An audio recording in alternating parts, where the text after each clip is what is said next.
Good afternoon, everyone. I'd like to welcome everyone in chamber and online to the regular council meeting being held on November 18th at the town of Smoky Lake in council chamber, and call the meeting to order at 3:35. I'd like to ask for a volunteer to deliver the land acknowledgement. I would. Go ahead. The town of Smoky Lake respectfully acknowledges that we are situated on Treaty 6 territory, the traditional lands of First Nations and Métis people. Thank you. And with keeping on schedule, we're going to move to our first delegation at 3:35, 4.1. Sergeant Anita Doctor, thank you for joining us. The floor is yours. Okay. After the delegation, I could do this signing, the swearing in. Okay. Nice to see you. You too. With the additions to the agenda, this point of order. Well, we can go out of order. I just, in lieu of Sergeant Doctor's time, in case she gets called out, I want her to be able to present the information. Bruce will be with us. The agenda can come out through the delegations. We have a really tight schedule. Are you okay with that, or? That's good, that's fine. There's no real order. Just the time. Welcome, Sergeant Doctor. The floor is yours. All right, thank you for having me here. I'm usually pretty brief at your guys' council meetings, because I know you guys have lots of other important stuff to deal with. So I sent you guys the Q2 report. I sent it to your CAO and to Carly. I hopefully she forwarded it off to you guys. So just kind of a glimpse of the policing for Q2, which is July to September. So just a few of the things. This doesn't encompass the town. I'll go with some town stats here right away. Our crime it was a little rampant in part of Q2. As some significant files and charges. We were able to arrest 2 prolific offenders. In July, we brought the community response team, who's based out of Edmonton, to help us with some suppressions with some hot spots. We responded to 674 calls of service during this time. There's an increase of 48 calls from the last quarter. Members are also taking calls which include sexual assaults, frauds, and mental health. We're just not dealing with break and enters, right? There's other crimes being involved that are also taking time to investigate, right? Which involves warrants and those kind of things. We have been using our RCMP RPAT team quite closely. That's based out of St. Paul. They're our mental health crisis response team. We send them referrals. They'll come and they'll follow up with people. We've had a lot of referrals from community members in town. We're working with FCSS, gave them their contact information. They've been even giving referrals to the RPAT team. So it's a team effort. With the church fire in Bellis, myself and victim services were able to attend. I know this has come out of the town, but just to help them to deal with that crime that happened out there, and to get some community impact statements for them report. And so the crime stats for Q2, actually the break and enters have decreased. I don't know if that's because of reporting is less, or because we have about 3 to 4 prolific offenders currently in jail. Usually my history of policing is when prolific offenders are in jail, crime is down, they get up and crime is back up. So I think we're in that wave right now. They're still a bit lower because of prolific offenders are in jail. So thefts of motor vehicles are down, as well as just normal thefts. We've been pretty involved in the community, right? We've participated in all the parades. We work closely with FCSS. We started the new initiative, Cop Talk, and then we were going to the schools here before the strike, and now we're back in it. And we regularly attend cops and rural crime watch meetings, and we are starting to use the rate fan out more. So, and then, all right. As per some stats, because I could pull up stats for the town itself, within the last year, thefts have been down, break and enters have been down in town. Unfortunately, the one thing that has been up is breach of the peace, which we consider to be possibly some domestic calls or disturbance calls, as well as our health has jumped up 146%. So we are dealing with more mental health lately. So That's kind of just everything in a nut. But like I said, right now, crime numbers for this quarter has been going down, and it is, just like I said, prolific offenders are in jail. So, any questions? Yep. So with the mental health going up, is that why your partnership with RPAT is? It's going up really too. beneficial? Yeah, 100%. Like that is a beneficial team. It's probably one of the best units out there. So, And then one more question, because I know you guys do so much great community involvement, which is so amazing coming from being a policeman's wife. I know how busy you guys were and how busy they were back in the day. So I just wanted to say that that's so amazing that you guys make time for that. With that being said, do you think that there's enough members right now? I'm new to council, Yeah. obviously, within our town, or do you think you still are members away? Do you have a lot of? you know what? I would love one more member. One more Yeah. constable would be perfect. If we can run a 5 constable schedule, there'd be easier for time off for holidays. Members, I do give them their time off and holidays. I think mental health is important and to recharge. But one more member would just be that much more beneficial, because then we could work definitely 2-person schedule, right? Because right now, for the most part, it's one member, right? So, We did meet with K Division and Superintendent Hanson, yes. and I tried my best. Yeah, well, you That- gotta go to I the pounded government. that drum and Gotta go to Mike Ellis. Good luck with that. What are you running What's with what now? we're working on? One Yeah. sergeant? We have 4 constables, corporal and a sergeant. Okay. And all the positions are filled right now. We are fully staffed That's on great. paper. Unfortunately, 2 of my members have less than 6.5 months service. Oh, So we are quite junior, but we Yes. are working around that. Myself and Corporal Cunningham will fill in the spots and help train where we need to. that's awesome. Constable Callum will be leaving there in the new year, but I'm hoping to get a recruit here probably maybe in February. So I'm always on the phone with staffing to make sure we have it backfilled. So. And sorry, my apologies. Last time when you were here, I'm not sure if you met Councillor Churn in person, No, I maybe did not. virtually. So Councillor Churn, Councillor Bruce Churn, Sergeant Anita Doctor. Thank you. And you know everyone Yeah, else, right? I think so. You bet. I like that one sentence that you had there, saying crime is down because your clients are in the clink. Now, that's perfect. Hopefully the judiciary kind of cooperates more with you. I hope so. Unfortunately, a little quick story. So a couple someone's coming on 2 years. We caught a guy down on Victoria Trail. 3 firearms in the vehicle. We spiked them. The helicopter came out. The dog came out. We got him in jail. He's been in jail his full time. He pled guilty to his charges. He was out for a week and there already. We were chasing him out in 2 hills already. So a week. He was out a week. So they don't unfortunately get rehabilitated and They're not there long enough. Like they don't appreciate being free. but we gotta take the good with the bad and Yeah. we did have some bait projects within the town as well.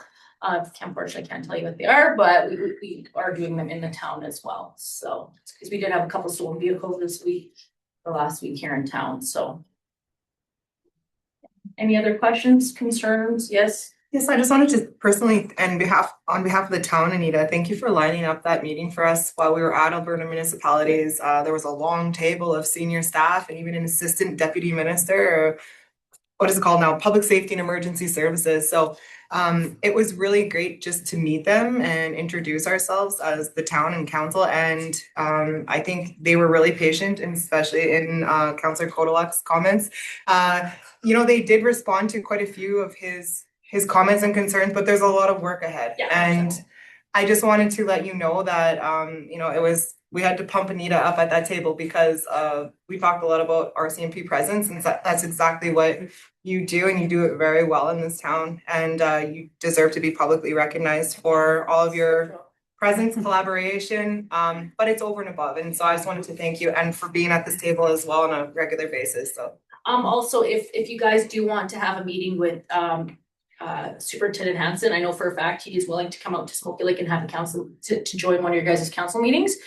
He just needs a little bit of time in advance because he's coming next weekend. He's coming to the Yes. county, so we can arrange that. He's probably looking for February, March, probably. he already right now. promised me he's coming to see me, so we Okay. gotta tie this in somehow. Yeah, no, 100%. I Yeah, have a that'd be good great. working relationship with everybody at our district office in St. Paul's, so. Okay. And then also I would highly recommend that you guys as a council come out to K Division to the Real-Time Operations Center, RTOC. Where it's the brainchild of the dispatch system of the RCP, how You'll get firsthand knowledge of how callouts work, how the drone system works, how yes, it's called, how they coordinate stuff from Edmonton to out here in the real world.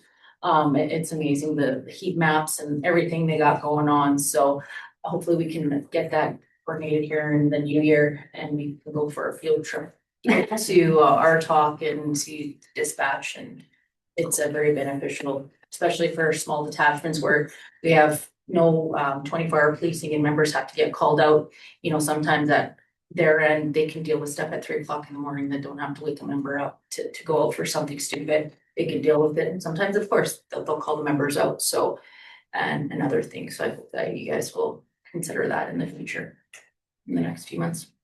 Thank you. Any more questions for Sergeant Doctor? Oh, also tomorrow, 7 p.m. at the Smoky Lake Curling Rink is our annual crime prevention town hall, where we're gonna be going over a SEPTI presentation that's gonna be held by Celeste Benzmiller, and she's gonna go over some crime prevention tips for town and rural, as well as Citizens on Patrol will be doing a presentation in rural crime on their memberships. So you guys can make it up there. What time is that? It starts at 7 o'clock. Oh, Yeah, it's in the evening. Yeah. Doors will open at 6:30. We also have it online on Zoom. There's a Zoom link on Facebook for it.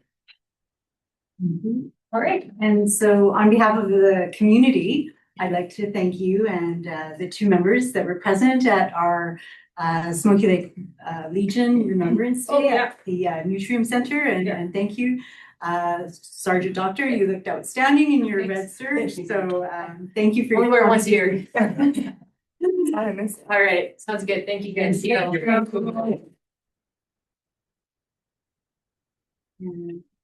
Thank you. Sorry, my apologies for going out of order. I'm going to, before our next delegation, I will get us back on track. At this time, I'd like to invite Councillor Turnup to take the oath in person. And I believe Carly has the. Right on there. Take a picture. Wait. The oath or the oath of the Bible or combo or?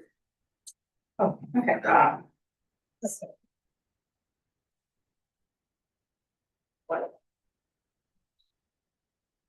Do you want? I can hold it. Find your banner. Okay, I, Bruce Church, solemnly affirm that I will diligently, faithfully, and to the best of my ability execute according to law of the office of Councillor for the municipality of the town of Smoky Lake in accordance with the Oaths of Office Act revised statutes of Alberta 2010. That I am a Canadian citizen, that I am not in any way disqualified from holding office of councillor, that I have not nor will have holding office any interest directly or indirectly in any contract or services connected with the said municipality, except such that as I may lawfully under the provisions of the municipal act. That I have not by myself or any other person knowingly employed bribery, corruption, or intimidation to gain my election. That I will not do to authority in behalf disclose, make known matter that becomes to my knowledge by reason of my office, and that I faithfully perform the duties of my office and will not allow any private interest to influence my conduct in public matters. Sworn before me in the town of Smoky Lake in the province of Alberta this 29th day of October 2025. Or November 18th. November 18th. Thank you.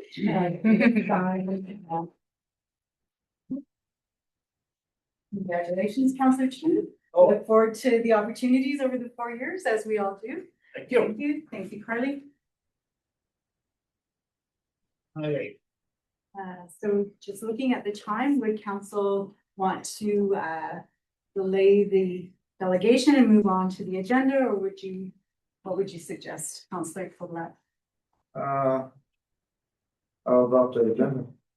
Okay, so Presented. are there, first I'm going to ask if there's any additions or deletions. Going around the room, I have a couple, and I'll start and then I'll go to CAO Clayton. So under, I'm gonna go with 10.1. We'll have the discussion about the councillor reports. 13.1 would be the Smoky Lake Lions Branch 227. Thank you letter for hosting the Remembrance Day. And I'd like to add 2 to closed session, 14.7. It would be a legal update, section 29, advice from officials, and 14.8, personnel, and I believe that's section 19. Is that? Can you repeat 13.1? Sorry. Yeah, sorry. 13.1, the last minute agenda item or addition, sorry, is Smoky Lake Lions, or sorry, Smoky Lake Legion, branch 227. Thank you letter on behalf of the town for hosting the Remembrance Day celebration. Is that okay? It'll be quick. They'll all be quite quick. Okay, go ahead, if I turn. First, a comment, we do have one of our delegations is external and online as it ties into the first report. I'll just mention that. The other things that administration would like to add includes the Chamber of Commerce Christmas party. And a couple of things I would like to add based on support of mayor and council is potential discussion for any budget open house dates or facility tours for council. And where are you placing those? 13.2 will be the Christmas party, and 13.3 will potential dates for tours. We just received also the FCSS letter of support for the Healthy Aging Alberta application that I would just like to touch base on if we can. We'll do that under the FCSS report, okay? Okay, sure. Great. How does that sound? Sure. So, Councillor Kodlak is going to adopt the agenda as presented with the following amendments or additions. 10.1, discussion of council reports. 13.1, Smoky Lake Legion Branch 227. Thank you letter for hosting Remembrance Day. 13.2, Smoky Lake Chamber of Commerce Christmas Party. 13.3, upcoming dates for a town tour. 14.7, legal update. 14.8, personnel. Is that okay with everyone? Motion on the table, voting, all in favor? Any opposed? Seeing and hearing none, the motion is carried. Moving on to 4.2. We have a delegation. Welcome Mark Baxter from Outlook Market Research and Consulting in reference to the RFP 8.2, and the RFD is number 25-493. Thank you for attending our meeting, Mr. Baxter. And if we could do a roundtable introduction so you know who's in the room. And may I ask, are you presenting with anyone in conjunction with your company or firm? No, it's just me, and I believe Molly probably taking the lead here and just pulling me in where you guys have questions. Okay. So we'll go around the room if you don't mind, and I will begin. My name is Mary Ann Prosky-Zaruski, and thank you for taking the time to attend our council meeting and present today. To my left. Deputy Mayor Dan Kolblack. Tegan Scarf, counselor. Nestor Rosacek, counselor. Bruce Chern, counselor. Okay, and then we'll get our admin staff. Everyone that's present can introduce themselves as well. Carly Orchowski, Legislative Services. Crystal Briggs, assistant CAO. John Robinson, Public Works Manager. Rochelle Amiot, FCSS Director. Amber, TA Development Officer. And hi, Mark, you know myself, Molly Fighton, CAO, Town of Smoky Lake. Yep. Okay. No, it's just me unless my dog barks. Where is the RFD 493, It's on 8.2 page, I believe I page see it 62. Thank you. So as Mark mentioned, I will dive into the report, and I wanted Mark to be online in case there was any questions from council that were beyond the information I had at hand in front of us. So Mark is with his consulting firm, Outlook Market Reach and Consulting. I came across Mark because he was the driver behind the walking success story of Regional Economic Development Officer from the St. Paul Elk Point area, otherwise known as STEP. And I had conversations with that individual to find out how that position came about and how they were so successful in developing a regional economic development framework.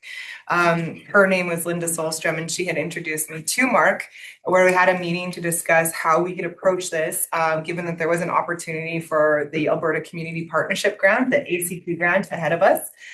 So we have an opportunity to apply for this project. The timing is key. The deadline is by the end of the month, but we have done all of the background legwork. Mark does the grant applications pro bono, so he's kind of got everything ready to launch, but we're just at the point now where we need to discuss with all of the council tables that would form part of the project. So to back up, this would provide us with regional economic development framework from a regional perspective. So the town of Smoky Lake County, and then the villages of Wasatna and Vilna.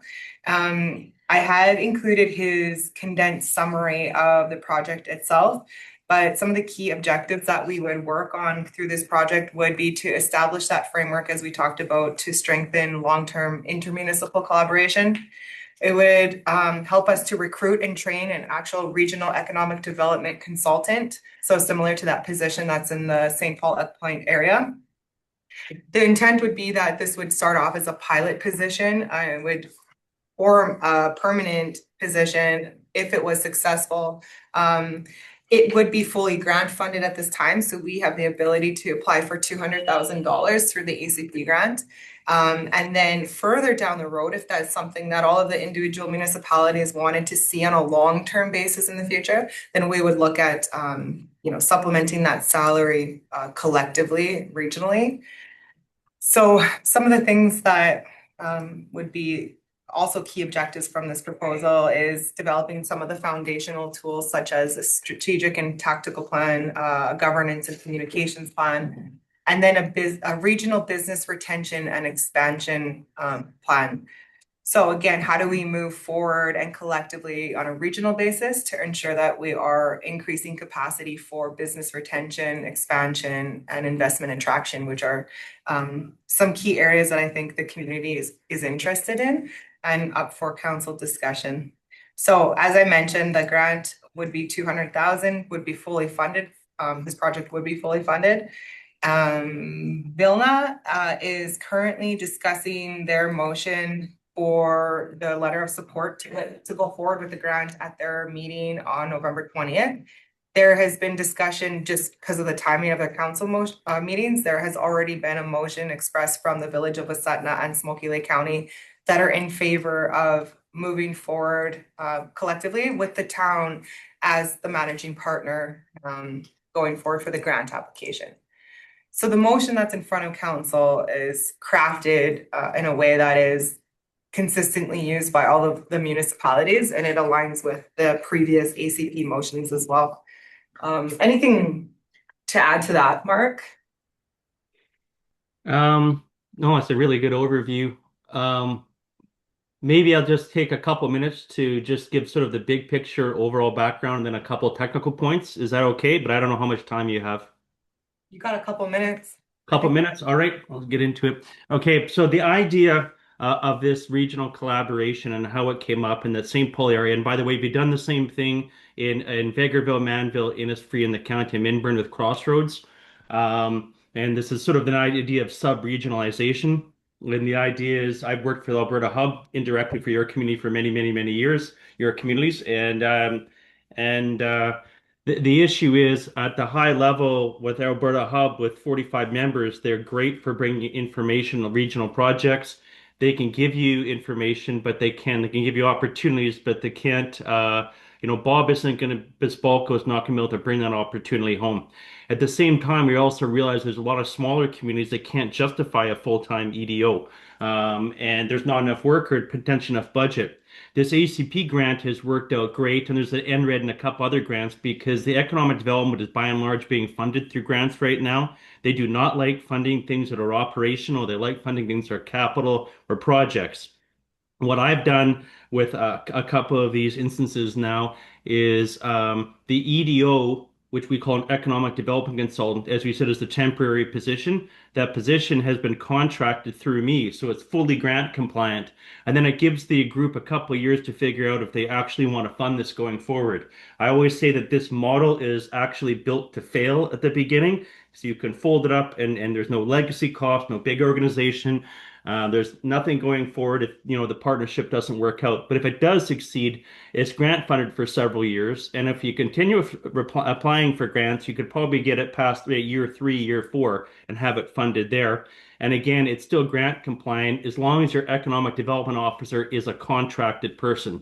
And then, I guess last you'll see if you look through this, the overview. The major project that you start off with is a business retention expansion project, because the theory of the case, and my theory always, is economic development starts with local business. Business retention expansion is vitally important. I've been working at this for 29 years, and I'll tell you, when investment comes into communities, it almost always starts, or majority comes from existing entrepreneurs within the community. And this methodology allows the economic development person and the organization to have a direct conduit, the information on what should happen in the economy in terms of assets and opportunity directly from the business class who are the investors, and to be able to work actively with policymakers like yourselves so everybody's working together. So working with the business community is foundational here. And yeah, it's a low risk methodology, especially the first couple of years if it is fully grant funded. And it has worked quite well in a few instances. And I have a couple other potential clients I've been talking to about this as well around the region. It's mostly Alberta Hub, but I've had a very strong focus on this project here and completed the scoping, completed the grant application, have it in the system. Up to Molly to do the end pieces there. But in my mind, it looks pretty good if you guys feel like you want to go forward. And if you do, I know I'm out here, I'm on video call, but I just want to assure you, when I met Molly, it was in person the first time, and 95% of my business is right in your region.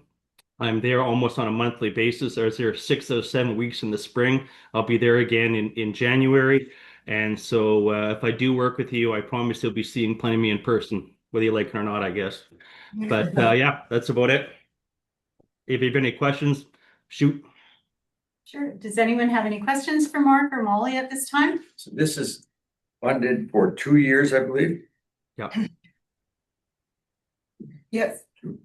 So, and it goes, my question would be, so we have an existing economic development model with a bylaw, and I believe there's some money still allocated in that budget through the partnership with the 2 villages and the town and the county being managing partner. But Setna and Vilna have withdrawn. So I guess my question to Molly would be, is this an extension of that committee, or is this something brand new? And then the second part of the question is, when we identified in the table under 3, proposed budget and timeline, the $60,000 for the contract, is that a part-time to start, or? So how it works is that all the beginning part, which is the capacity building, the framework, the governance model to bring the committee together or restructure the one you have, the marketing side, website, the corporate identity, that's done near the beginning, and then we're ready for the business retention expansion.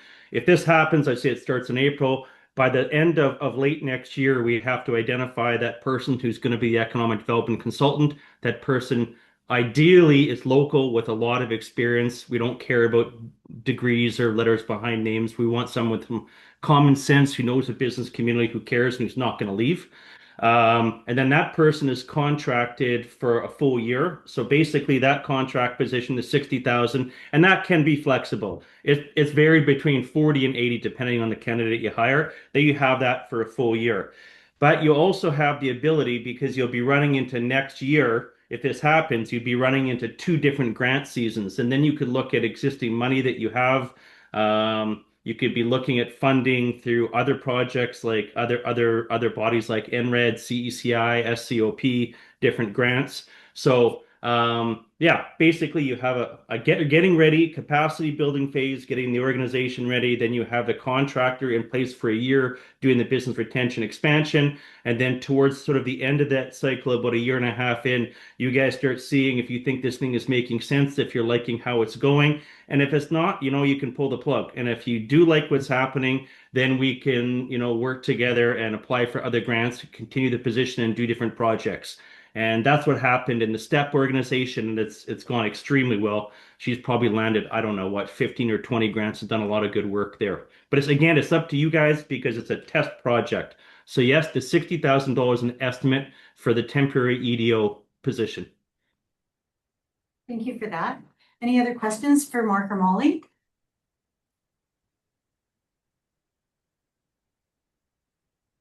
Does the county have an economic development personnel right now? No? No, so, and that's kind of why I felt this was a big gap and necessity for this region is they have a planning position, but that's different than economic development. It can be overlap, but yeah, it's a position that's lacking for the county, for the town with Setna and Vilna. And in regards to that RCDC committee, that's something me and Mark talked about offline. It's, you could rejuvenate that committee, and bottom of line is you do need some kind of governing committee similar to that to help guide this process. And so it's very much needed, whether or not that's a brand new committee, or I would recommend that we revisit the committee just because some of that framework is there, but then create the objectives of the committee based on what can come out of this proposal and based on what Mark has put together. And I think it would just probably be a matter of duplicating some of the efforts with the other committees that you have worked with, Mark, is how I see that. Yeah, like I worked with your committee. Who is heading that working with? Is it Michelle? Michelle? Oh, right. Yeah. But previously, Yeah. Yeah. So, yeah, like I worked with her before. But yeah, it's really up to you guys. I will say in terms of governance, just a very important thing here. The power of this thing is the fact that it's regional, and that's why it's a magnet for grants and continued support. And so the idea is if you have the four partners, which you have right now, they might be varying size, but they're all of equal importance. And so like the rural areas, it's not everybody is important. And so the governance structure I usually like is extremely simple. It's governed by an MOU. It's not bureaucratically heavy. Usually you have one person from each community. I like when that person is a counselor because if that person is a counselor, then the committee has some teeth and can move in a more agile manner, not the committee member bringing it to the council. So having four council member people on, you can have members at large, whether it's Alberta Hub or a Chamber of Commerce. And yeah, it's just governed by a simple MOU. You'd have to figure out a funding structure. We've borrowed one from recreation or different areas if you do get to a funding stage, but you don't have to worry about that if you have the grant for a while. So yeah, if you want to rev up the existing committee that you have, that's fine with those people. But my only sort of North Star in this is everybody should have equal representation because how these things tend to fall apart is that one community says, we're bigger, or we have more people or more money, and then all of a sudden there's an equity there, and then the idea of the regional partnership kind of collapses. So that's a guiding star, I would say, and another one in the process. Okay. Go ahead, Dan. I sat on RCDC, and it's fine to be getting grants and doing studies after studies after studies, funding a manager or facilitator for the project. But when you can't have even the ability to put a post in the ground and put a sign up, that's where I have a question in the viability of a board. It's nice to have these ideas come across, trying to support business in the region, but where the true part is the building blocks of it itself, material items that you can actually see a difference. We tried to put up a sign We did meetings, the wrap signs around. I was donating the power poles and the planking and the plywood for it. There was no money to move forward to drill a hole. So this is where I'm at. Your deliverables at the end of the day on all of these studies? Or is it just strictly another binder full of information that ends up going stagnant? And things about business is timing. Energy in your community and time. So this is where I'm at, this is my scope of what I think. It's fine to come up with these, but at the end of the day, there better be something to show for it. Not people. There was a lot of energy and money put into these things. All counselors got paid to go to all these meetings. Everybody got honorarium to go to these, but there was nothing to even put in a post. So this is where I'm at. I hope you see where my direction on this is. Yeah. Yeah, so I could talk on that one for an hour because the word you're getting at is tangible. What's the tangible result here? And I have agreement if there is an area or a job that just breeds a whole bunch of BS, it's economic development. Because, so many of the people that I've worked with, they practice digging holes and filling them in. And that's metaphorical because they're not even digging the hole, right? So I hear what you're saying. What are the solutions to that? Well, this is first of all why I want counselors on there so the thing has some teeth. Why counselors? Because they control the funding and they represent the ratepayers. So that's one. Number two, the types of grants you go for don't always have to be studies.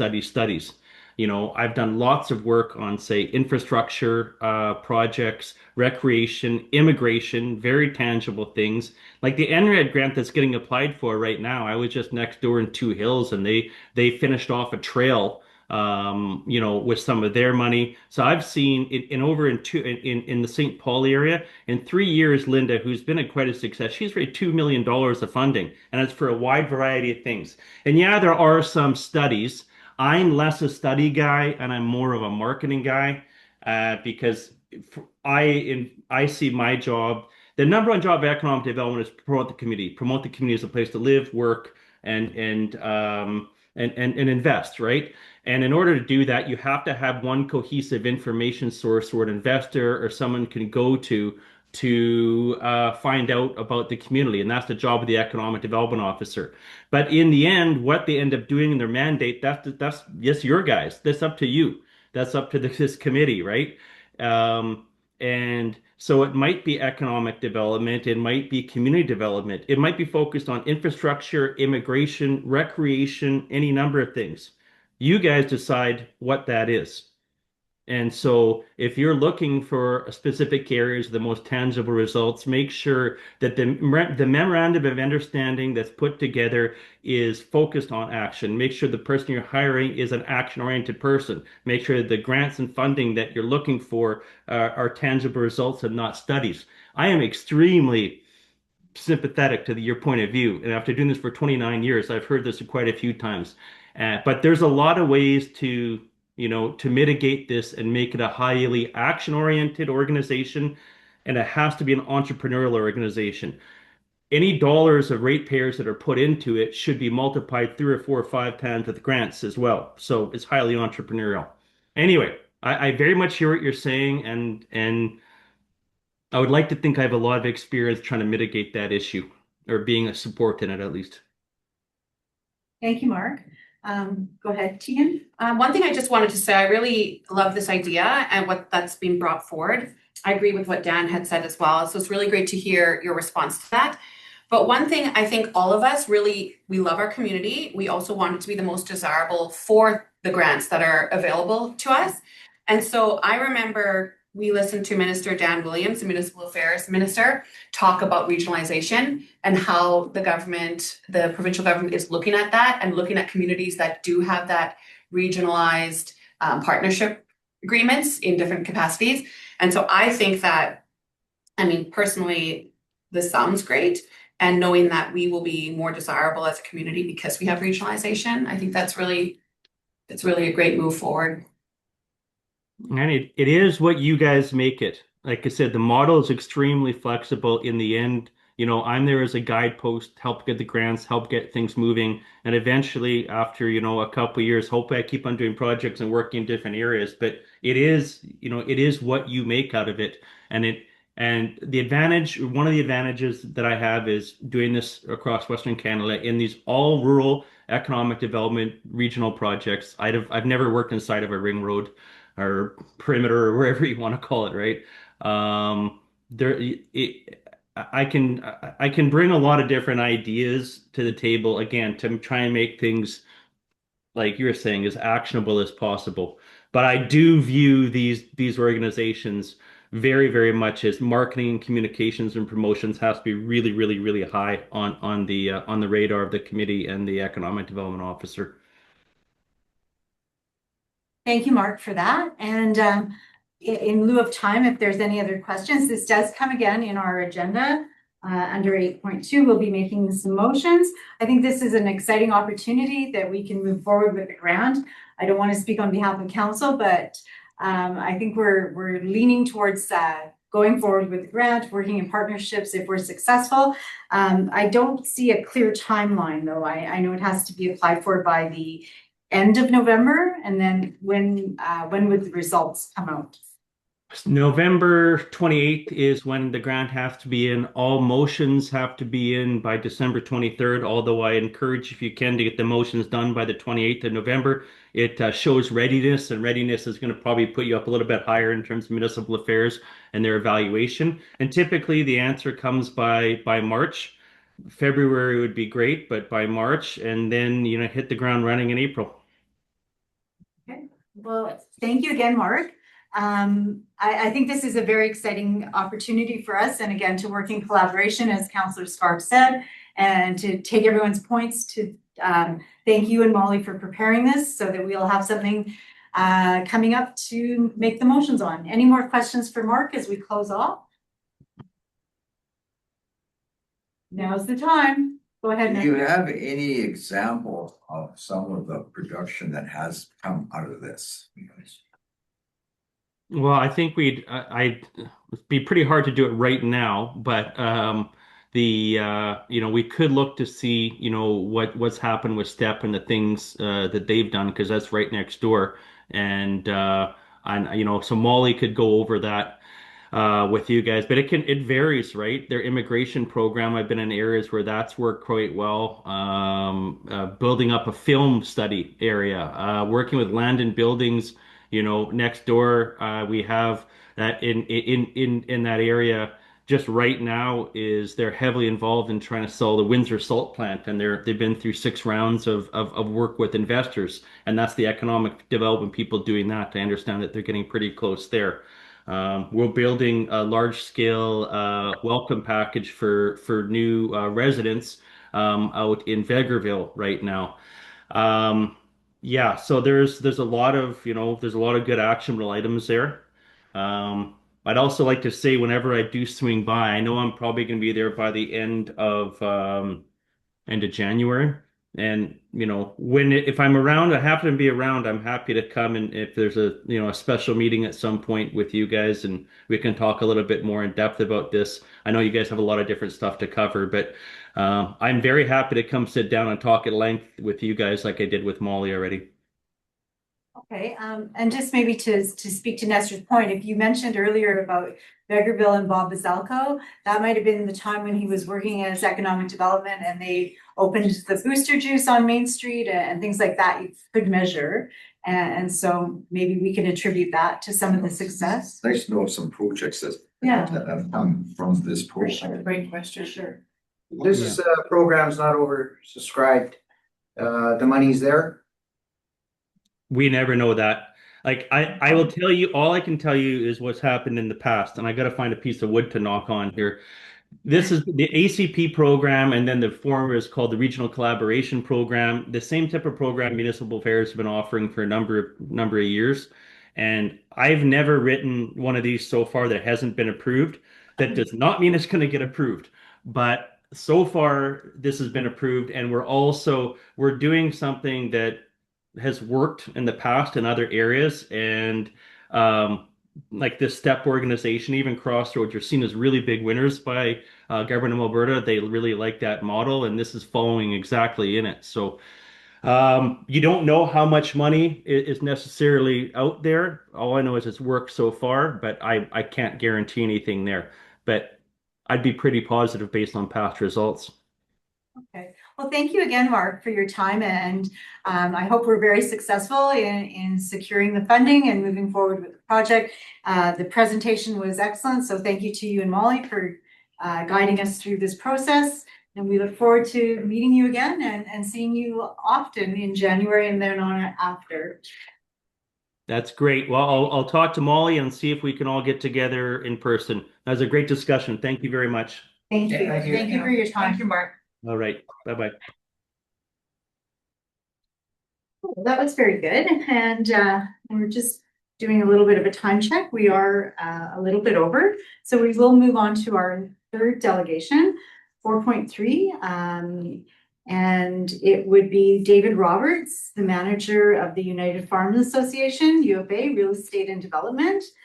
So welcome. And before we go into closed session, I'm sure that we can do some roundtable introductions just to get to say hi to everybody. So, yeah, we'll pause. Yeah, because you see that. Sure. Yeah. If you want to sit here, then you can be seen in the camera. Yeah, I'll jump on that one. Yeah, just have a- No one's getting lined up like that.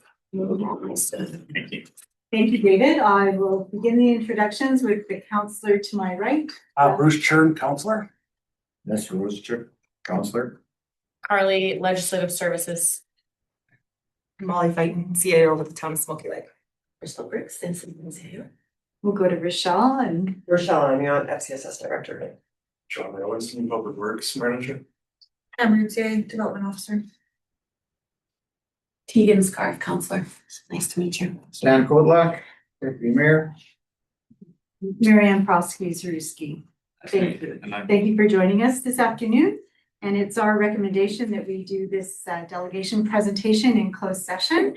Is there anything that would need to be, in terms of housekeeping, is there anything that would need to be addressed before we go into closed? We do have those little pieces of represent. Yes, But in full. we'll just shut the door. We need a motion. So, yeah, we'll be making a motion and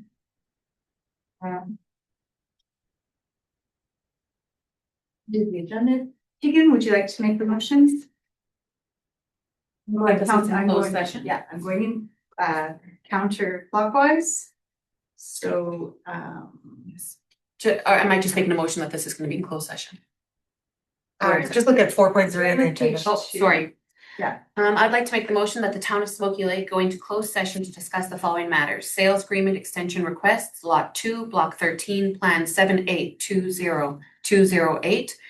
Pursuant to the Access to Information Act, section 19, disclosure harmful to business interests of a third party at 4:23 p.m. thank you. All in favor? The motion is carried. Okay. Motion to come out of closed session. Yes. Okay, at 4:40 p.m. Thank you again. And I'll leave some details, so if there are any questions, then I'll put some second, yeah. Thank you very much. No problem. Thank you. And Thank you. Thank you very much. Safe travels. Thank you, Dave. Thank you. No, thank you very much. Thank you. Cheers. Go. Okay, thank you. So at this time, I'm just going to do a time check. We're at 4:41. We have a large agenda in front of us. My hope was that it would be a 3-hour meeting, so we would close off at 6:30, which is doable with a 10-15 minute break in between. If it doesn't look like that with the, let's have that conversation. And if we're planning to go longer, we should incorporate some sort of lunch break or a recess at about 5:30 so that our staff can have some food and some rest. What's everybody's thoughts? Try to get through it. Let's get through it. Okay, so we're gonna power on. In terms of governance, we'll bring forward the motion. We'll have a discussion. Whoever's bringing forth the motion, they will be the first person to speak on behalf of it and the last person. If we have to go a second round, and then the motion will be voted upon. And then I think that'll keep us on time on budget and get everyone home in time to watch Survivor, let's say. Sure. Okay. We gotta sing, it's all right. So we're going to go back to 3.1. Since I was the only person here at that time, I'm going to make the motion to adopt the October 6th, 2025 regular council meeting minutes as presented. Any discussion? Seeing none, hearing none, calling the question, all in favor? Voting, all in favor, it's carried. Moving on to 3.2, the action list, I'll do the same thing. So I move to adopt the October 6th, 2025 regular council meeting action list as presented. Any discussion, any questions about the action list? 8.1. The motion or the action list? Yeah, I know, but it's, yeah, question that. Go ahead. Oh, Shared screen. or unless it's gonna be brought up later. Go ahead. 8.1. Draft supplement on the agreement. Which minutes are those? Sorry.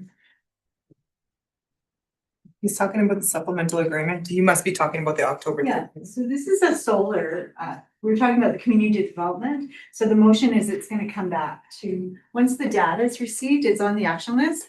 It's in progress. CAO Fighton is getting the data from Soleil Prezon, and I'm probably not saying that right, but it's a work in progress, not completed. They're actually gonna come as a delegation to council in Okay. December, yeah, Good or to sorry, know. January.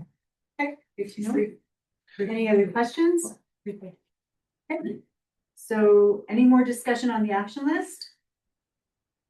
Separate item from the solar panels in town, which we do have financial. No, I know what. Okay. From here too. because- His council, two previous councils made the motion to do that, so. Okay. Yeah, and I just wanna know what was the final Yeah. deal on it, and I guess there's no final deal on it. So, anyways. We're all gonna learn more. Yes, we will, we will. This is regarding the solar project that the town applied for At the on cost. behalf of, oh, actually on town's point, and then shared the grant with Mady Crossing or set up Keen a, to hear that. so, So now the data, it's in operation, there should be some data.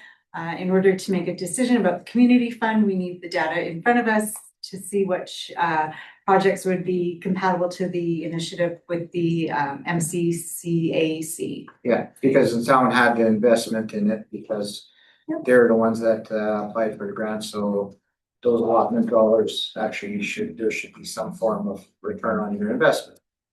Yeah, to see if they're actually paid for themselves, is that what you're talking No, about? I'm saying as, at the end of the day, there should be some benefit to the town or, Return on investment. Well, I will, if I can. or we can discuss this Yeah. later. It's coming up later. In the Yeah. meantime, I would encourage everybody to look at the council package from October 6th, where it includes some preliminary Sure. information on that. Okay. In the meantime. Yeah, but it's vague too. so calling the question on motion from 3.2 for the action list, October 6th, all in favor? The motion is carried. We're moving on to 3.3, the minutes from the October 29th organizational meeting. And I'm going to go to Councillor Churn. If you had a chance to look them over, any questions, any discussion, any errors on the committee list, that's part of the minutes. Yeah, would you get? No, sorry. Sorry. Yeah, I make the motion, we adopt them. Any discussion? Okay, I'm gonna call the question. All in favor? The motion is carried. Moving on to 3.4, the organizational meeting action list from October 29th. We've all had a chance to review it. Any discussion, any omissions? I'm going to go ahead and move that we accept the October 29th, 2025 organizational regular council meeting action list as presented. All in favor? The motion is carried. Moving on to 6.1, the administrative reports. So we're going to put the motion on the floor, then we're going to go into discussion and ask any questions and then vote upon the motion. And that motion is prepared for us in our package under 6.1 on page 37. Councillor Krulak.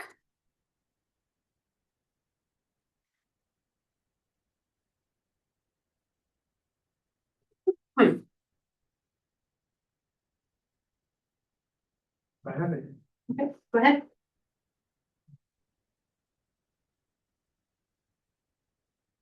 Recommendation that the town of Smoky Lake accept the information and administrative report of October 6th. We're on page what? Page 7? 37. Oh, 37? Yeah. Oh, sorry. Mr. 6.1. No, you're good. You're bang on. Yeah, Yeah, yeah, go ahead. well, how come mine says 38? Ours is 38 on here too. We're on the administration, Yeah. 6.1, administrative report. Sorry, my page number. And November 10th, 2025. How about that? Not November 6th. Something wrong. November, October 6th to November 9th. Yeah, October 6th. Okay. Yeah. Motion. Good. So let's have a discussion, or anyone want to ask any questions of our administration? Sorry, my pages might be out. Obviously. Cause I caught you before earlier, you were saying certain numbers and so. Busted. Busted. Keep an eye on me. Keep an eye on me. Okay, so our staff has been quite busy. We have a lot of projects on the go. We're looking at questions that could be under Public Works, CAO meetings, FCSS, and development. Thank you. Sorry, I do have a question about Nikkanen. Is that how you pronounce it? Nikkanen. We're Megan. under what? It's this just COO meetings. I'm just reading through it. When I was reading through the report, a question that just came to mind is, and maybe just let me know if this is a discussion for not in meeting in lieu of time.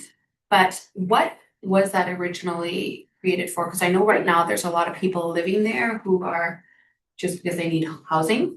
But what was that project originally for? I think okay. Is this in Yeah. time? In time? Sure, go ahead. Answer that. Yeah. That was the old lodge, Yeah. nursing home, Yes. and it was gonna be stated for demolition. So And council of the day lobbied the housing management branch to perhaps look at different angles. So then we went into a joint agreement with Métis Association of Alberta, and we ended up getting them to do the upgrades and everything. There was a lot of costs for the town to move forward on it. yeah. It was we couldn't afford it, but other organizations could. Thanks. Sorry, No, but I'm gonna jump in. Thank you. Thank you for that. So as we previous council built the new lodge, we transitioned the people from the nursing home that were living in residence there. And that building became dormant or vacant. And through Alberta Health Services that they owned it at the time, we worked in partnership with the town and bought it from them. There was a transaction yeah, there is a transaction and with the nurses' residence. as far as I know, the town still has ownership on it. But No, not anymore? It's been transferred. It's been transferred? It's funded through MNA. It is? Yeah. Okay.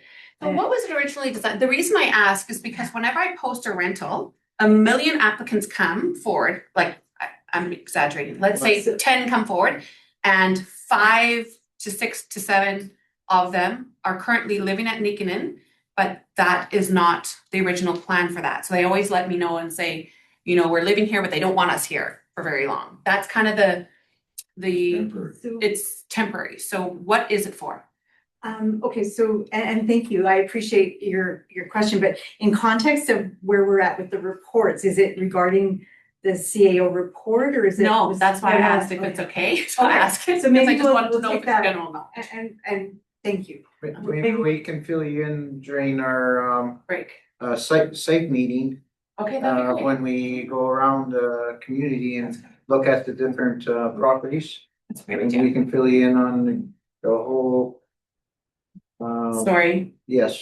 Okay, sounds good. Yeah, would that be okay? That would be great, yeah. Okay, how's that? So questions coming forward from the reports that are prepared in our agenda package? No. Anything for Public Works? Did you guys break anything? Anything that can't get fixed? Oh my god. Hey, I am allowed to say that. Yes, you are. As you sitting here. Yeah, safety meetings tomorrow. Are you talking about the snow, No, no, it was just a chain on the room that broke, so they fixed it. I guess my question to be, it would either be admin or John, Public Works. Is the tower transmitting at this time? A couple of meetings ago, we were curious if it's finished or if it's still in progress or. Okay. Not lately, but the services that we've been doing off and on. Is this the tower that's in the? Right by the filling, Okay. yeah. Go Just, ahead. Very spotty. just based on looking at it, driving by, the electrical is not complete yet. That's my, So then in all fairness, thank you again that's for my that. understanding. Admin will update us when it is transmission or ready or in operation, okay? That'll come back. I'm just not sure if we would be notified. I don't have enough information on the tower itself, and where the town is involved with that. We should know on our bars on our phone. Yeah, we just did a tour drive by to see what it currently looked like, but you know, we're making assumptions based on what it looks like. And I don't know if we would be notified formally or. I don't believe we would be notified. What I can say is if we do receive information on it, I would definitely share that with council. Or another key indicator would be that we would receive a rental check for that month, right? Yeah, I'll have to look into that and see. Should be rental once they start construction on it. Yeah. We haven't got rental yet. Just asking the questions. Yeah. We did invoice. Oh, we did invoice. We Okay, invoice good. them, but. Okay, so let's have that come back in some way or another. It's not gonna be through motion, but in the CAO or the Public Works report, we'll do some follow-up. Now that John's in the hot seat, any other questions for Public Works? I have one. When somebody puts in any kind of complaint or request for action through Public Works, is there kind of a list, an ongoing list, and then you just see what's priority and then you get it done? Or how are, like, if somebody asked me this recently, they said they put in a claim for something and they just wanted to know where they are on the list of when it's gonna be completed. We generally follow up on any inquiry like that, but they can always follow up with the office and follow up with them. But we do have quite a list of ongoing, Yeah, that's tasks and work that we do to prioritize. so just refer them to Molly. Yeah. So Councilor Scarr, further in the agenda is that's kind of what's behind that tracking tool that we would like to implement to follow up on any public inquiries or eating council complaints or concerns. So then it would sign an actual tracking number and it puts it in queue and we have a better management system for tracking and following up. So that's the current process. We're working on improving that. Along with that, like, say if we get a mass, say if we get 4 or 5 inches of snow tonight, what's your policy of when you guys go out or whatever? Go ahead. That's- Sorry. Go ahead. That's in our snow and ice policy, so we have a priority list of which roads we do first. First, yeah, but what are those, so say if we get it from like 10 till 2 in the morning, that snowfall, what would, like, are you guys out there at 8 in the morning or? That's kind of a case by case basis depending on the amount of snow.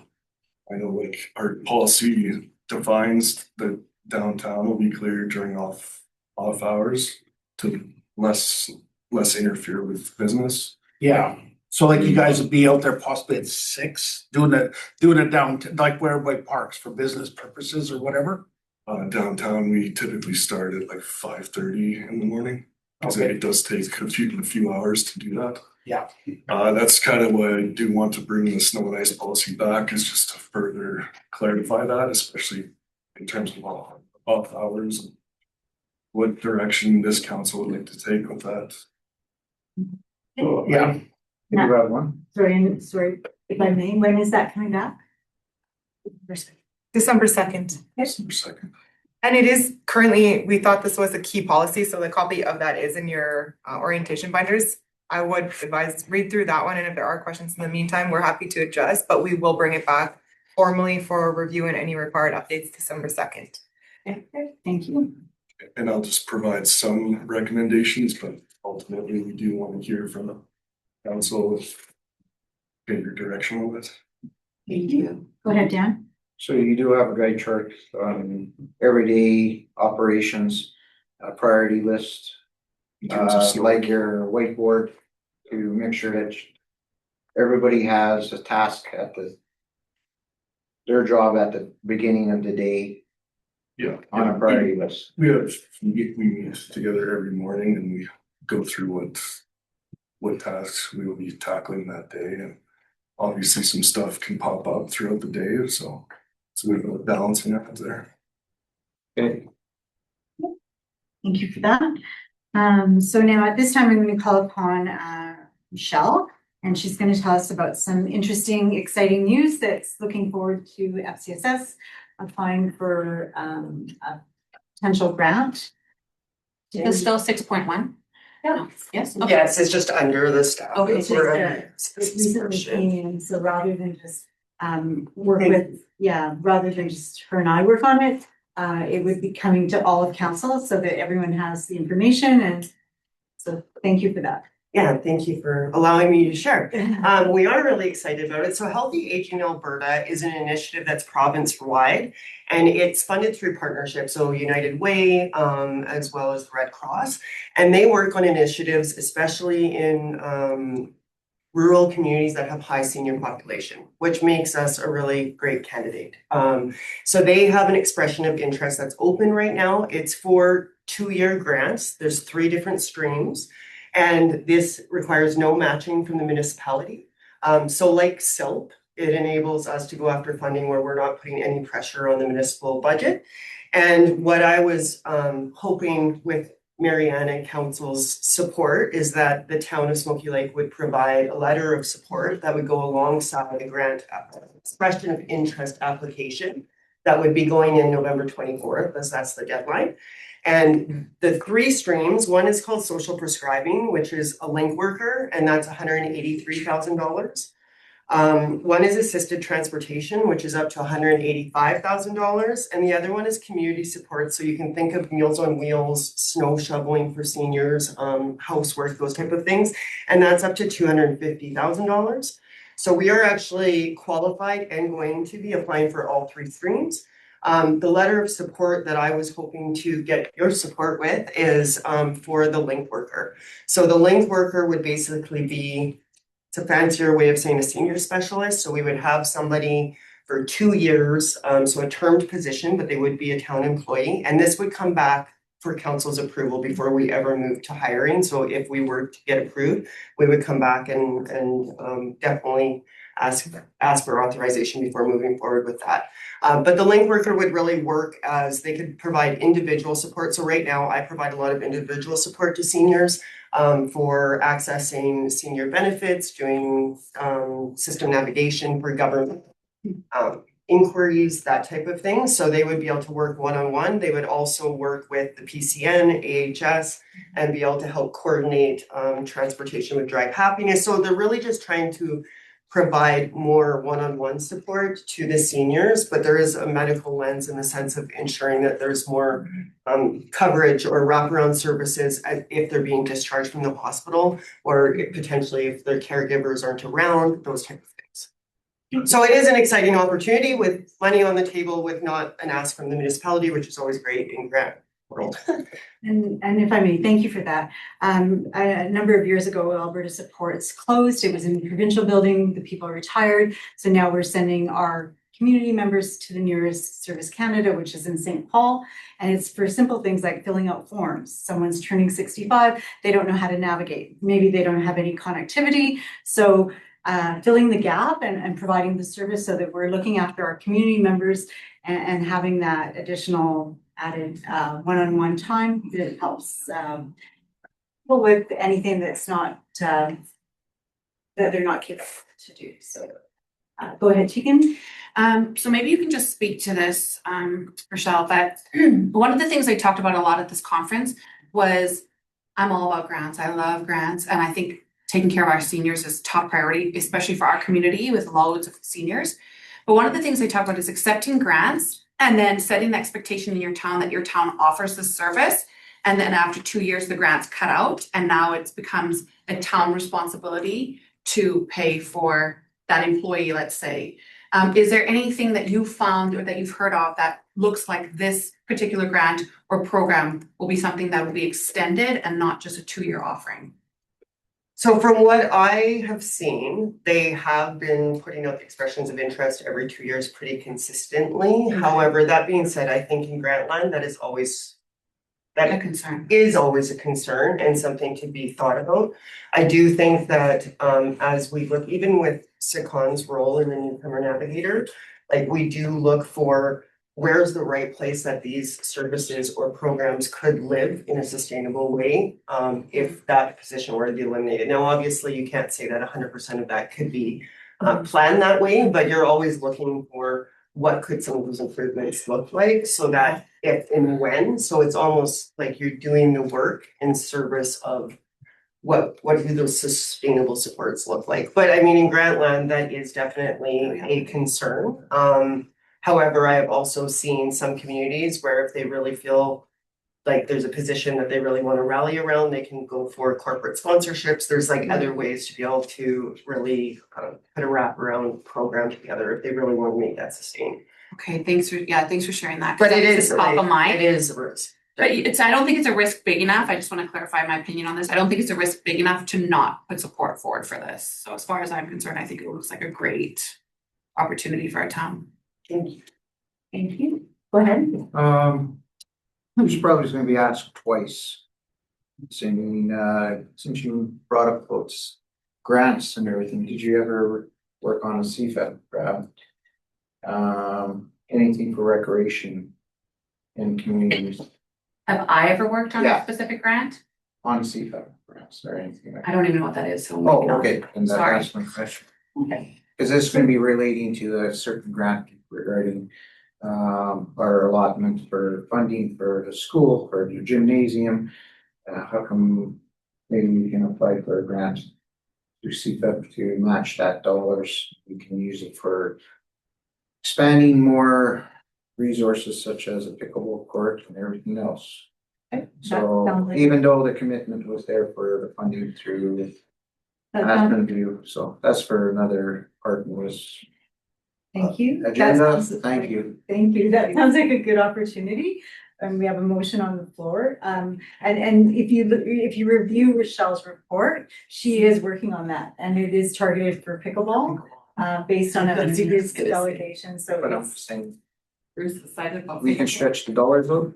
yeah. Yeah, Always, absolutely. But pickleball is on the radar. So when you said that, I was like, yeah, we do. Thank you for. So if there's no more questions for our admin, there's a motion on the floor. I'm going to call the question. All in favor? The motion is carried.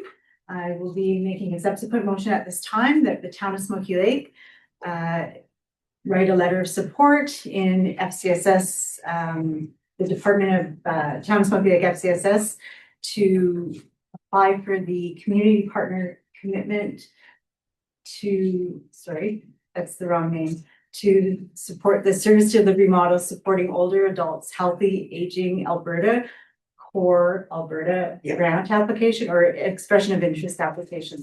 Sorry, Carly. Any discussion on that? All three streams of funding will be provided or applied for. And seeing none, hearing none, all in favor? The motion is carried. Thank you very much, Michelle. And thank you, administration. We're moving on to 7.1. And I'm assuming probably went out of turn of the rotation. But Tegan, I'll get you to make the motion on their 7.1. Okay, that the town of Smoky Lake accept. So I'd like to make the recommendation that the town of Smoky Lake accept for information the Q2 community policing report and provincial crime statistic for the Smoky Lake detachment presented earlier by Sergeant Anita Doctor. Any discussion on the delegation presentation? Seeing none, hearing none, calling the question, all in favor? The motion is carried. Moving on to 7.2, council covenant draft. I'm going to, so Councillor Rosich. Couple of motions, or there's a recommendation and then there's a couple of options. So when we put the motion on the table, we'll have a discussion. It doesn't necessarily mean you support the motion. You can vote against it, or you can provide an alternate motion if you feel compelled to do so. And then we're all going to go around. We're going to talk about it once, and then we'll come back.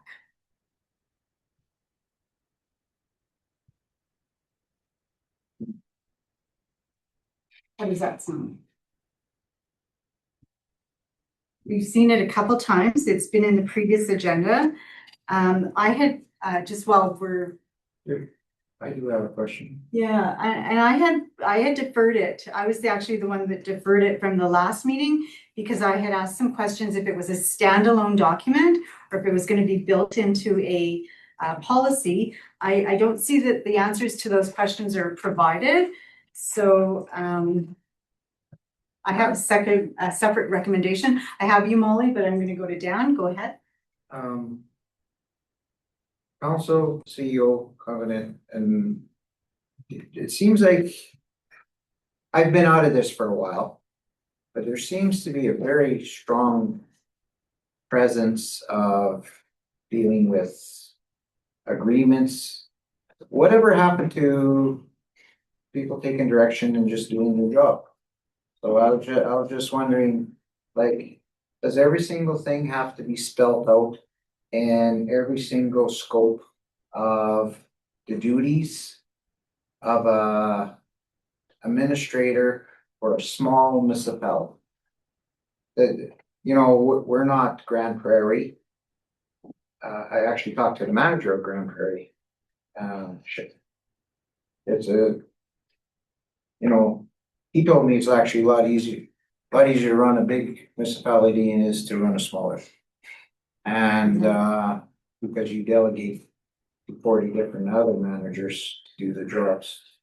But I sort of, I'll be honest, I'm struggling with a little bit of this stuff with the due process, with dealing with municipal affairs and everything else on how things have evolved. Seems like you can't tell, you gotta go through a binder like this before you have to ask one question. And then you gotta go through another binder and go through all the administration to get to the point to say, yeah, you're right. It's getting very difficult. Complicated. Yeah, and with all this technology, all of this know-how, all this wizardry, that you would think that you just have to push a button and everything's fine. And it seems like it's getting more and more complicated. No disrespect or anything, but having the agreements in place. But I would think that things would be a little bit simpler.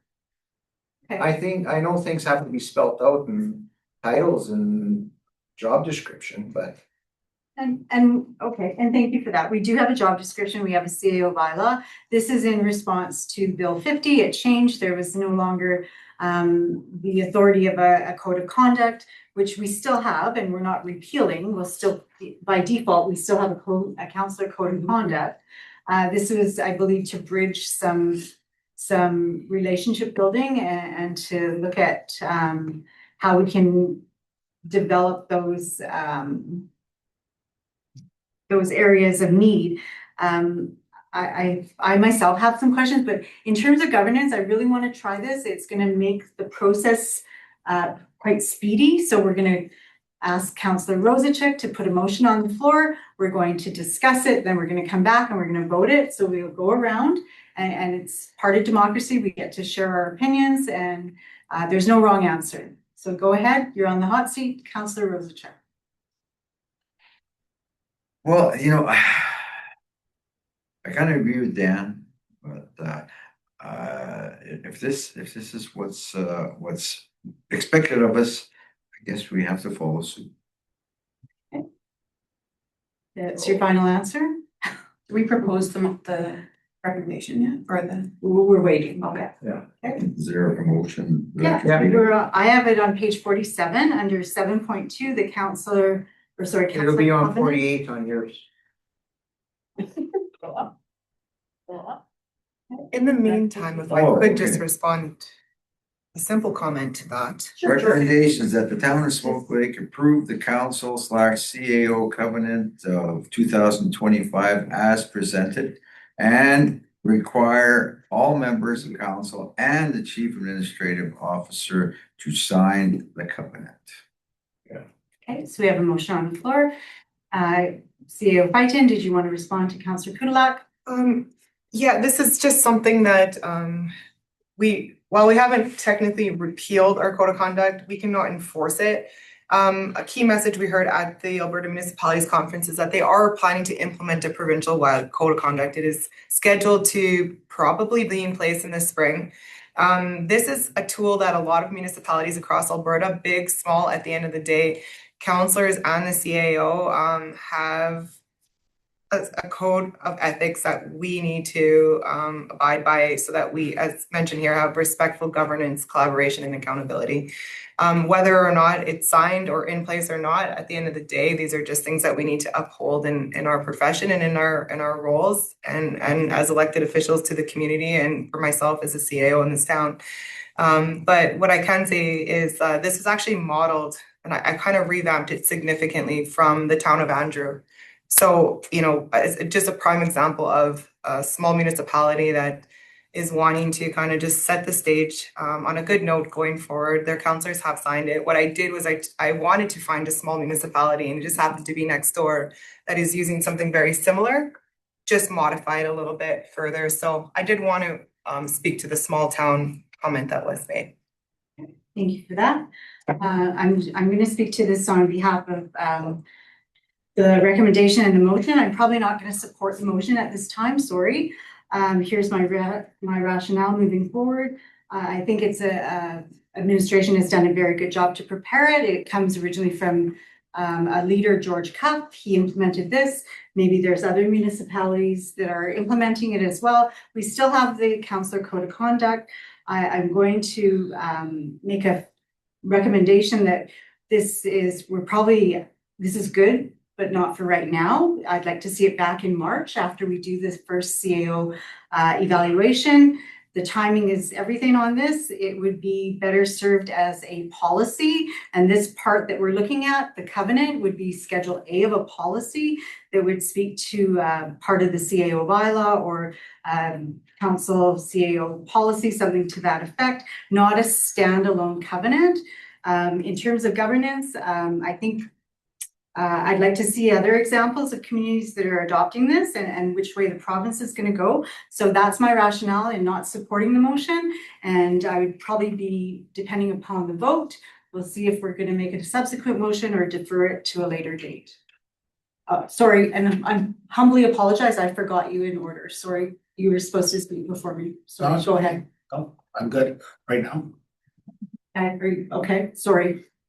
Do you have anything more to add? I could see it going that way. The way you wanna present it, The way Marianne yeah. presented, yeah. So it's just perhaps a little bit further down the road, we can revisit it, but like you said, it's more of a guideline policy that it should be in place. And I'm not even sure where we're at with our policies, because that's another binder somewhere. Or 5 binders. You know, getting back, sorry, I'm speaking out of line, all of these binders, we have spent millions of dollars on binders, sitting on top of filing cabinets. We're, That we had to buy a filing cabinet to put these binders on top. okay. I think that could be another meeting that we'll. That's another meeting, and I'll go right to the minister on this one, from the Minister Affairs. Okay, go ahead, Councillor Stark. I would like to speak in favor of this motion, definitely not just to disagree, and understanding that I do have a lot to learn. But when I'm reading through this covenant, the words that keep coming to mind are why not? Everything within this covenant, I think, directly correlate with good governance. So for me, if this covenant, I'm not understanding the resistance to this covenant being in place, because if you were to read everything like I did last night, really going through every part of this agreement or this covenant, again, why not? Why wouldn't we want to put these good governance practices and agreements? Really, all it is, in my opinion, is an agreement between us and the CAO and in turn the administration that we are going to follow all of these good governance points. So that is my point, because I just don't see the resistance. Okay, and would council allow me just to speak to Councillor Stark on that? I'd love. And part of our role is to strengthen and support the organization. We are policymakers, so as I see it in front of us, you're right, we should be doing the things that under the paragraph, despite, we should always reinforce respectful governance, collaboration, and accountability. That's our due diligence. I agree with that wholeheartedly. Right now, as prepared in front of us, it is a standalone document. It's not a policy. It's not a bylaw. So we really, it's a covenant. Yes, I get it. I would like to see it come back as a policy. Okay, that's what you're saying. So, and I'd look at maybe a timeline of March, but I'm sorry, I've taken over the conversation. I should share the floor space, and it was actually your turn, Nestor. So, Yeah, I can see the reasoning, okay. your reasoning and both. So, yeah, that's, bring it back. As requested. So we have a motion on the floor, and we're going to vote at this time unless Can I there's say any one more further. thing? Go ahead.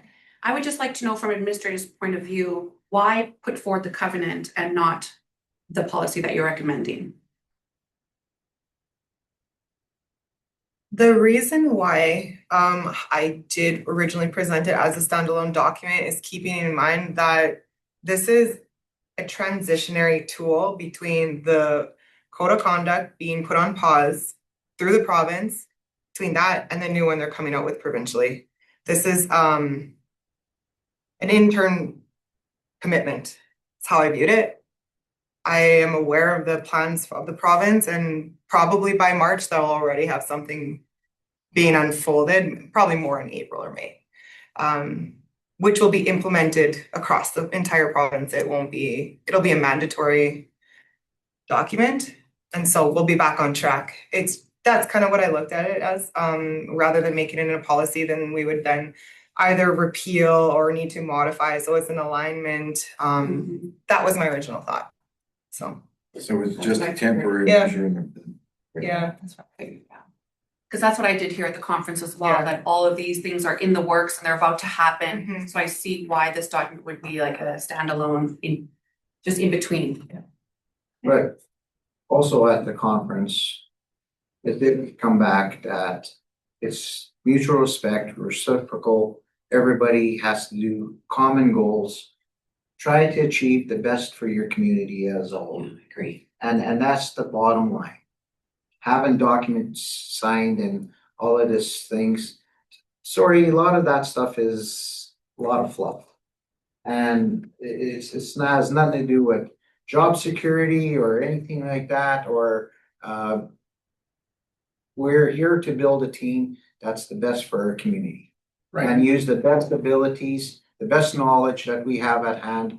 And we don't have it, believe me, there's a lot of brilliant people out there that have the right answers. So, The public expressed what their concerns were, and that's our job, is to that's right. deal with the concerns. Mhm. Yeah, and we do it in a respectful way. So we have a motion on the floor. I'm gonna call the question. All in favor? Okay, any opposed? The motion is defeated. Would there be a subsequent motion at this time?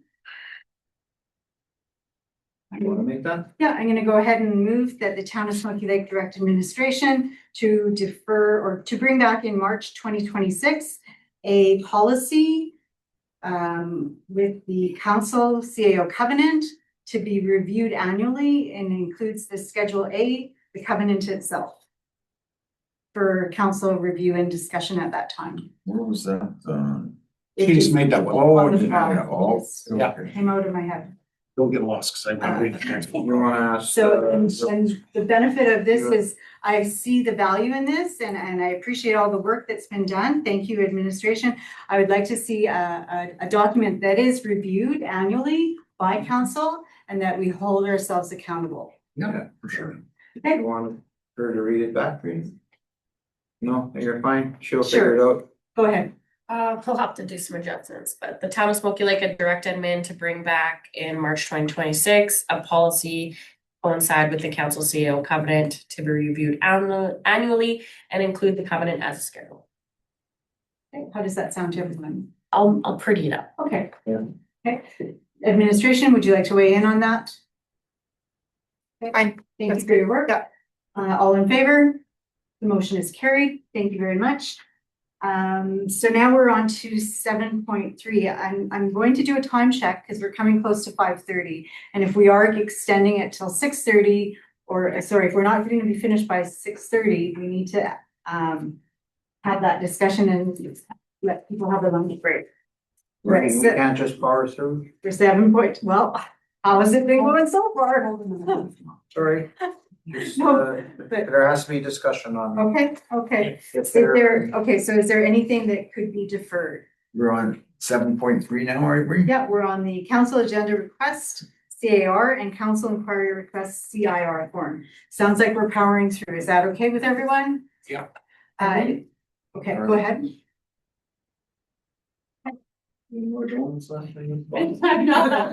I'm giving my half. So we're gonna finish number 7, Right there. and then we're going to, Just gotta click the Line button. things. to close session. If 7.3, we know where we are. I'm on page 47. We're on 55. 55, Go on, 55 to 62. You're maybe 54. go ahead. Counselor Churn, because I went out of order, sorry. Hey, Oh, council. that the town of Smoky Lake approved the implementation of the council agenda request form and counselor inquiry request form for use by counselors as an administrative tool effective immediately on a trial basis. And that these forms will be formally incorporated into the procedural bylaw upon its next review. Going around the room for discussion. I can see the value in it. We can try it. So is there a time period that we want to try it for and then bring it back for a wider discussion? We're gonna get into the practice for the first 3 months until the end of January, and then we'll reassess. Would you accept a friendly amendment to the motion until the end of January? Sure. Okay, going around the room, if you'd like to weigh in, It's fine. agreed? Agreed. Agreed. Okay, so calling the question. All in favor? Motion is carried. Okay, 7.4 is just, sorry, are we accepting the delegation? No, we're not. You don't need to accept the delegation. Okay. So that concludes number 7. For our administration's sake, would we like to move into closed session and deal with those items so that people that can go home? Is there anything pending that in number 8 or 9 that you'd like to go through first, or keep powering through? Go ahead, Molly. And there are a number of items that the people in the room would be staying for to speak to, answer questions just as needed.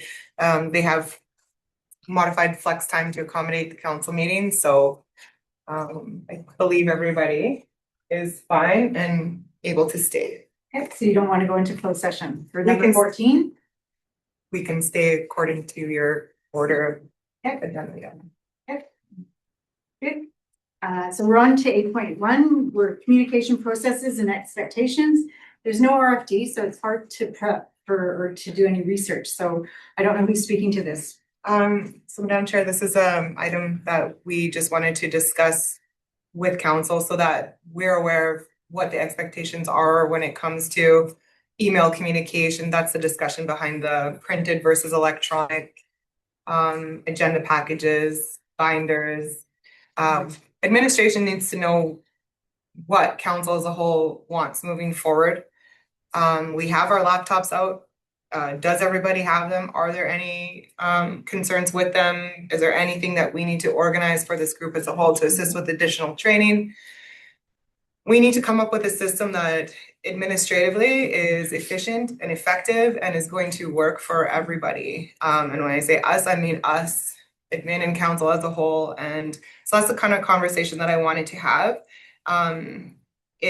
It does get hard if we are doing a number of different platforms and delivering the information differently to different people. But at the end of the day, if that's the only option that we see is going to work for this group, then that's how we have to accommodate. But administratively, we're trying to come up with something that's going to be as efficient as possible. And that will be ready when?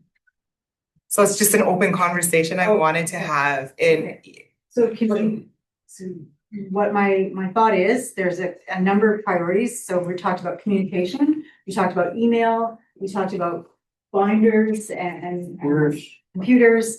So what is the best mode to basically share and give information? I'd like council to maybe think about this and bring this back on November 24th. What are the priorities? What is the best mode of communicating? And maybe some of us are on a stricter schedule where it's Monday to Friday. Please don't email me on the weekend. Or let's set some parameters so that we're all on the same page in the same book, okay? And that we can line up. And if you're not comfortable emailing and you want to introduce an alternate mode of communication, you can do so on the November 24th preliminary budget meeting. How does that sound? Go ahead. Yeah, that's great. I think just so council's aware, our standard practice at this time, as Carly spoke to at a previous meeting, is we typically do deliver our agenda package through email, through the link, and then it takes you to our platform. We typically don't do a lot of printing. You'll know that this is kind of more of an exception. Not everything we print is going to be this large. But our agenda packages can be quite large. This is 182 pages. And it does take time administratively, and there are costs behind it. And if that is what council wants, that's fine. I just want to be clear on what the expectations are, even going into the next council meeting. So for this next one, what is the expectation for administration? Go ahead, Dan. I got no problem with trees. I like paper. It makes things more user friendly. I'm not flipping, unless I have two screens in front of me. I can't split my screen on the computer. I'm not gonna use my phone and the computer at the same time to navigate through files. And paper is the most friendly used item for me. Sorry, what the type of mindset I have. This is what manages, I'm old. And even though I do use electronics, I use computers all the time, but this is still an easier way. I write my notes on here with footnotes and everything else. Prefer it. So when I need to file up or go back, I just pull it up. I'll keep lots of boxes. Legal file boxes of all the information, and then this way I can dig up things besides using the electronic. It's just, that's how I do things. It might be not the same for everybody else, but that's my preference. And are you asking Molly for preferences, sorry, Mayor? Go ahead. Is that, please, are you asking for And preference? and then also computers. You know, even though administration been proactive to go and order computers and all that, that's sort of not the type of computer that's my preference too. So I'm not sure where we're gonna go with that. Or do I just buy my own and I'll set up my own plan on my own phone things and work from there. So. Personally myself, this is my first meeting, so I'll get that set up, but I'm okay with the computers, I'm okay with the emails. I don't type a lot of emails, I won't send a lot.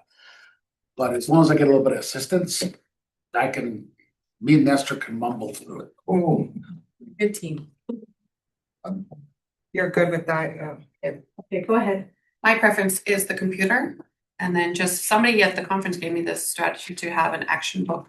So it's working really well, just going through the motions, writing the motion down, and then a general description, and then carried or what is that? Defeated. Yeah. So that's really been working well. This might just be a real easy conversation, and if you're fine with electronic, then what I'm hearing is that the case? I'm a paper person. Oh, okay. I write on everything.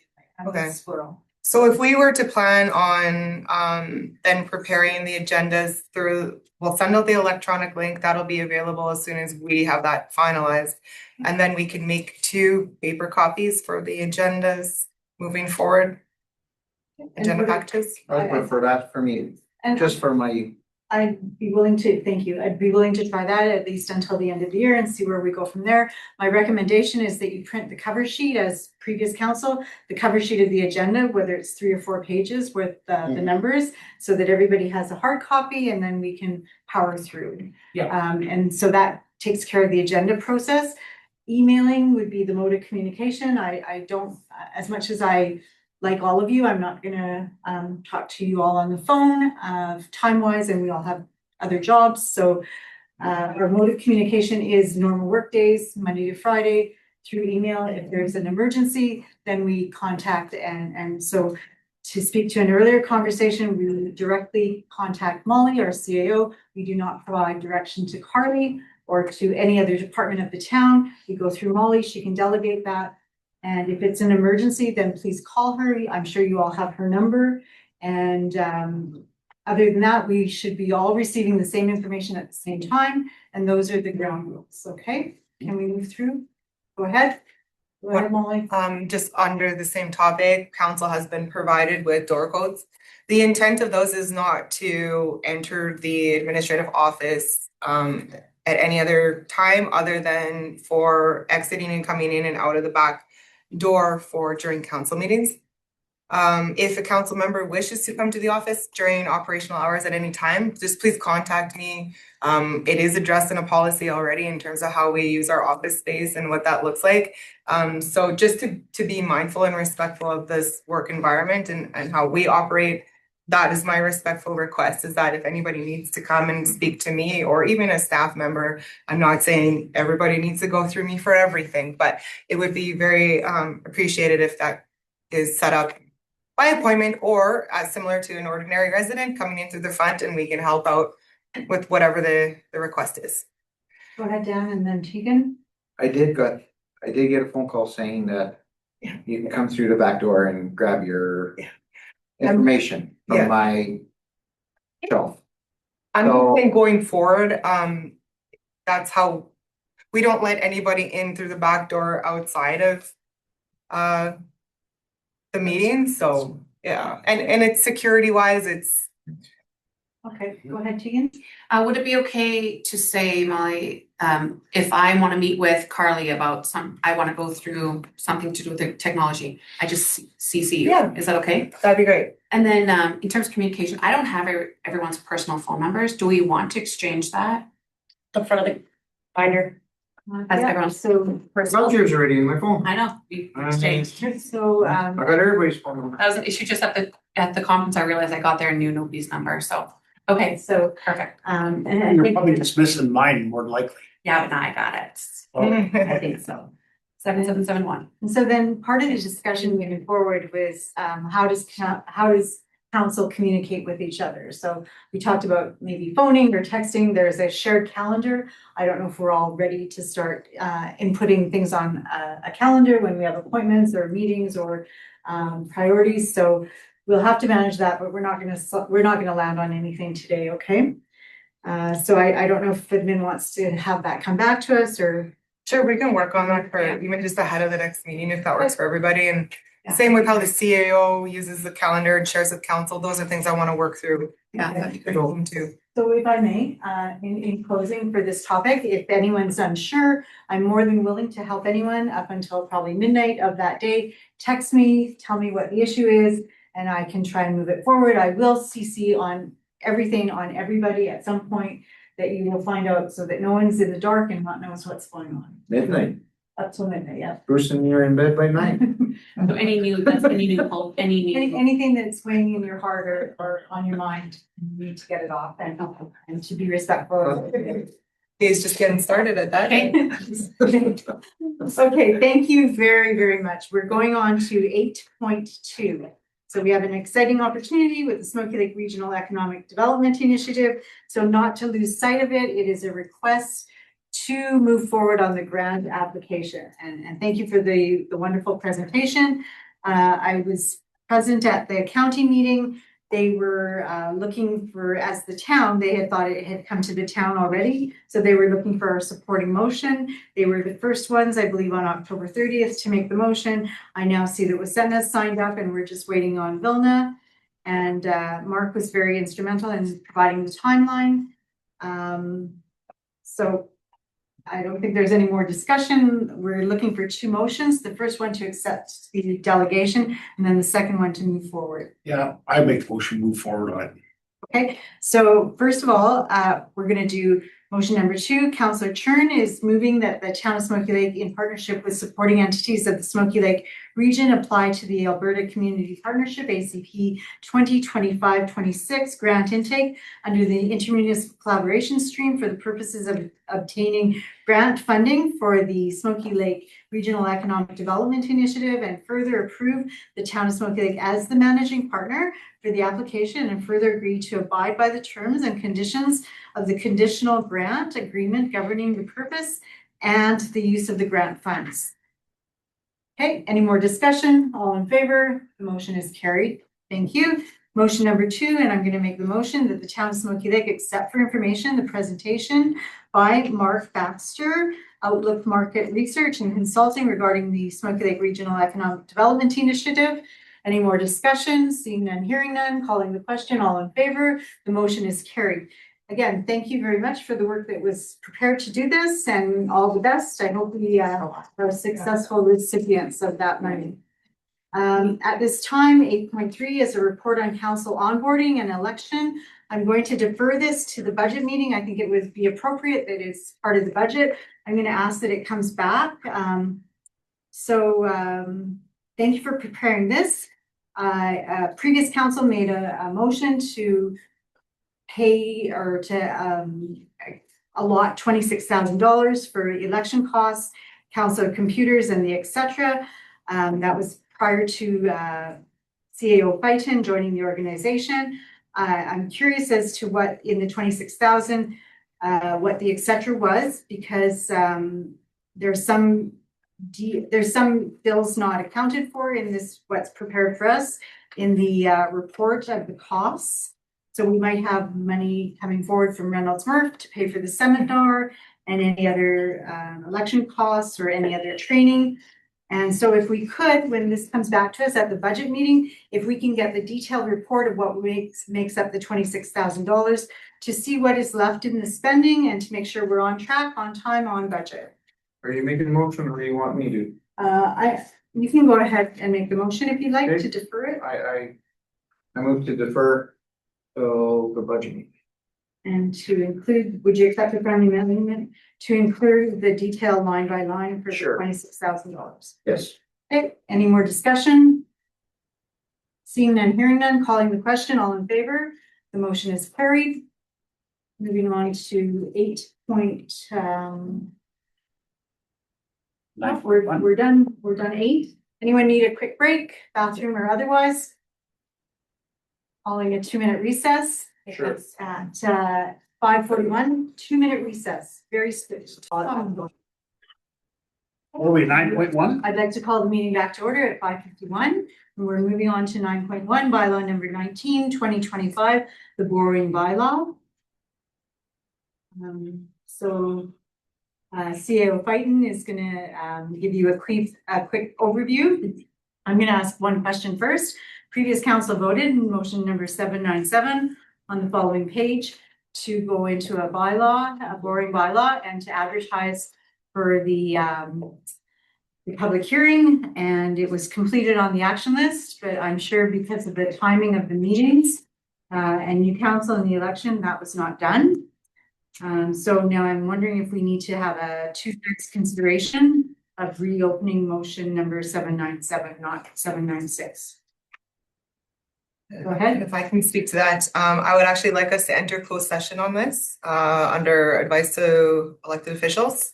There's been additional information shared with myself that I would like to discuss with council before we proceed with the questions.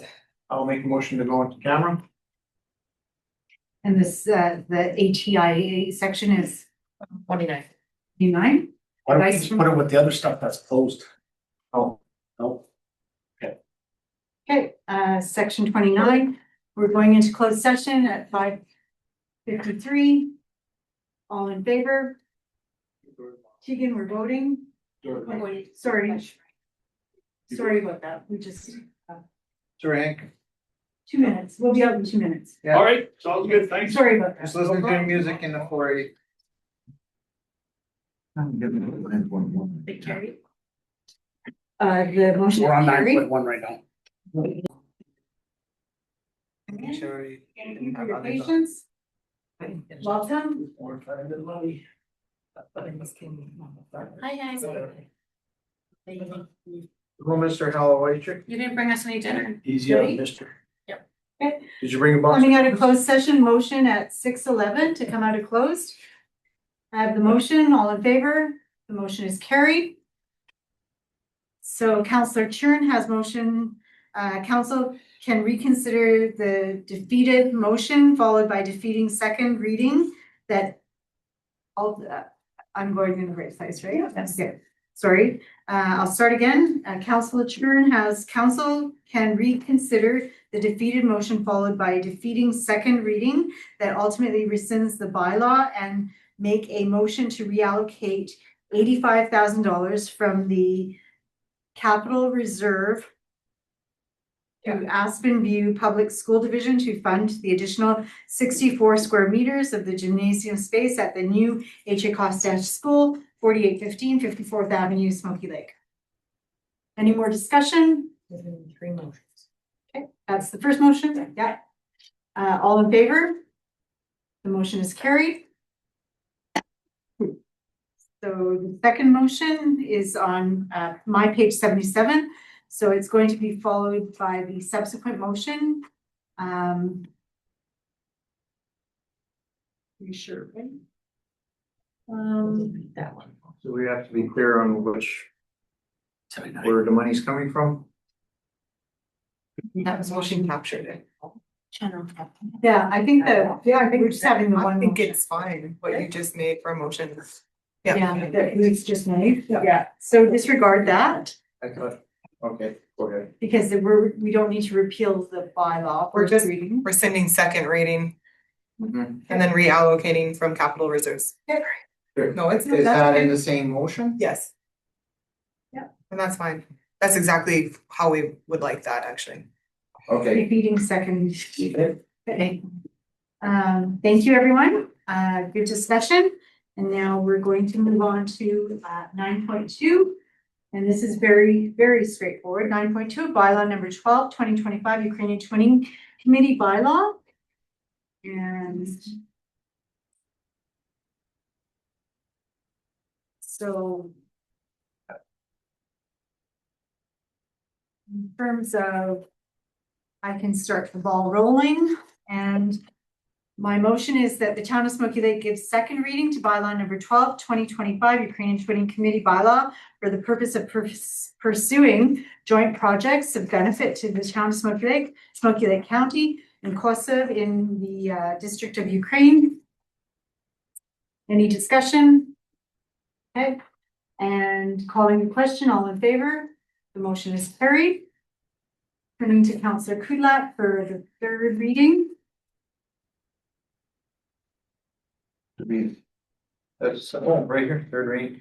That's town of Smoky Lake is third reading, final reading on bylaw number 12-2025 Ukrainian Twinning Committee bylaw for the purpose of,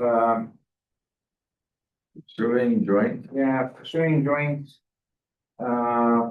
project on behalf of the town of Smoky Lake, Smoky Lake County and Kosov District, Ukraine. Yes, thank you. Sorry. More is perfect. It was perfect. Okay. Any more discussion? Hearing none, seeing none, I'm calling the question. All in favor? The motion is carried. Thank you. And now we are moving on to 9.3, bylaw number 04, 2025, intermunicipal regional fire rescue bylaw.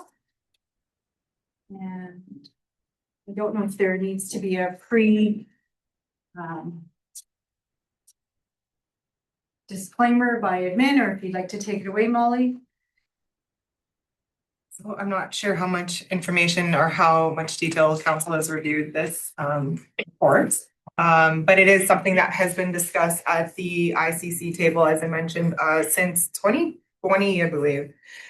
So it's been in the works for quite some time, and now we're at the stages where the individual municipalities are now taking the intermunicipal regional fire rescue service bylaw to their separate councils to get second, third, and final readings. So it is to be implemented and in effect as of January of this year. So this is just the next formal motion to ensure that we can proceed with the regional plans to have it as per the bylaw you have in front of you. Thank you. Councillor Councillor Scarf, would you like to start us off with the second reading? Yes, I would. It is my recommendation that the town of Smoky Lake give second reading to bylaw number 04, 2025, intermunicipal regional fire rescue service to establish the provision of a Smoky Lake region fire rescue service through the execution of an agreement between Smoky Lake County, Village of Osetna, and Village of Vilna. Thank you. Would you accept a friendly amendment to that motion? Rather than making a recommendation, just that you move that the town of Smoky Lake? So that's how I say it. So I move that town of Smoky. Thank you. If you accept the friendly amendment. Any more discussion? Motion we're gonna vote on. All in favor? Thank you. The motion is carried. Councillor Rosacek, would you like to move the third and final reading? Right here. Okay. That the town of Smoky Lake give third and final reading to bylaw number 04-20-2025 intermunicipal regional fire rescue service to establish the provision of a Smoky Lake region fire rescue services through the execution of an agreement between Smoky Lake County, Village of Osetna, and Village of Vilna. Any discussion? Calling the question, all in favor? The motion is carried.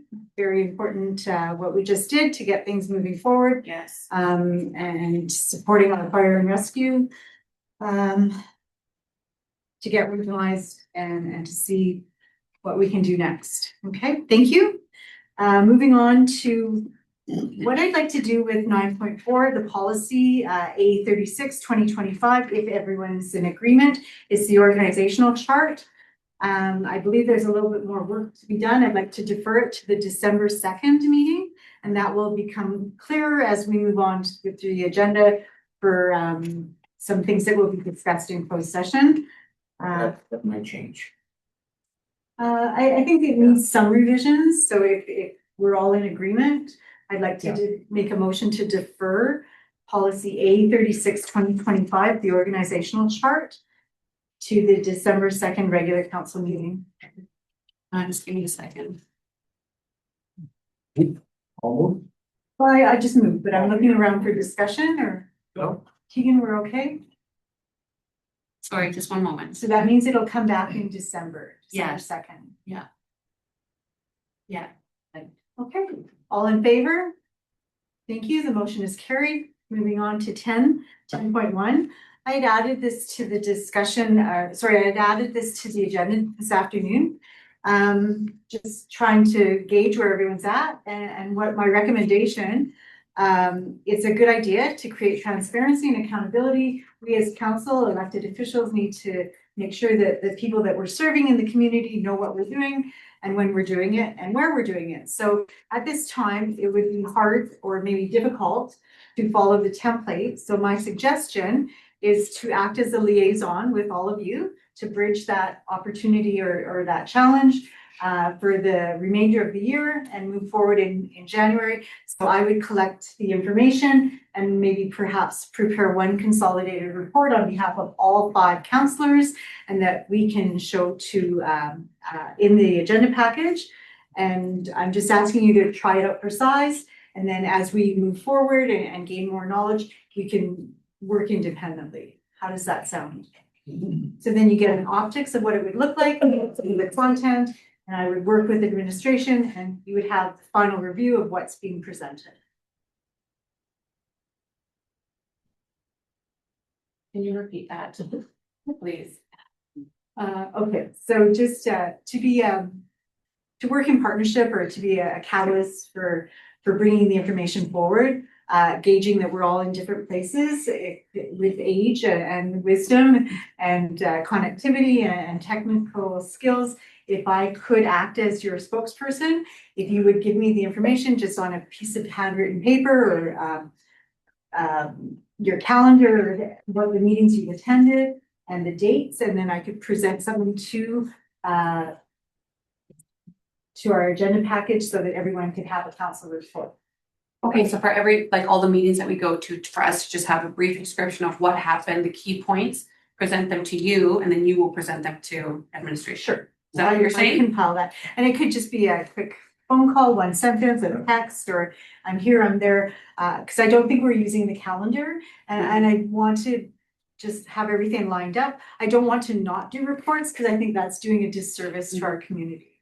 So go ahead. Prior history, each counselor, with respect to their designation of whatever, Have councils, yeah. we used to have to give a report to give all councils update on what's going on.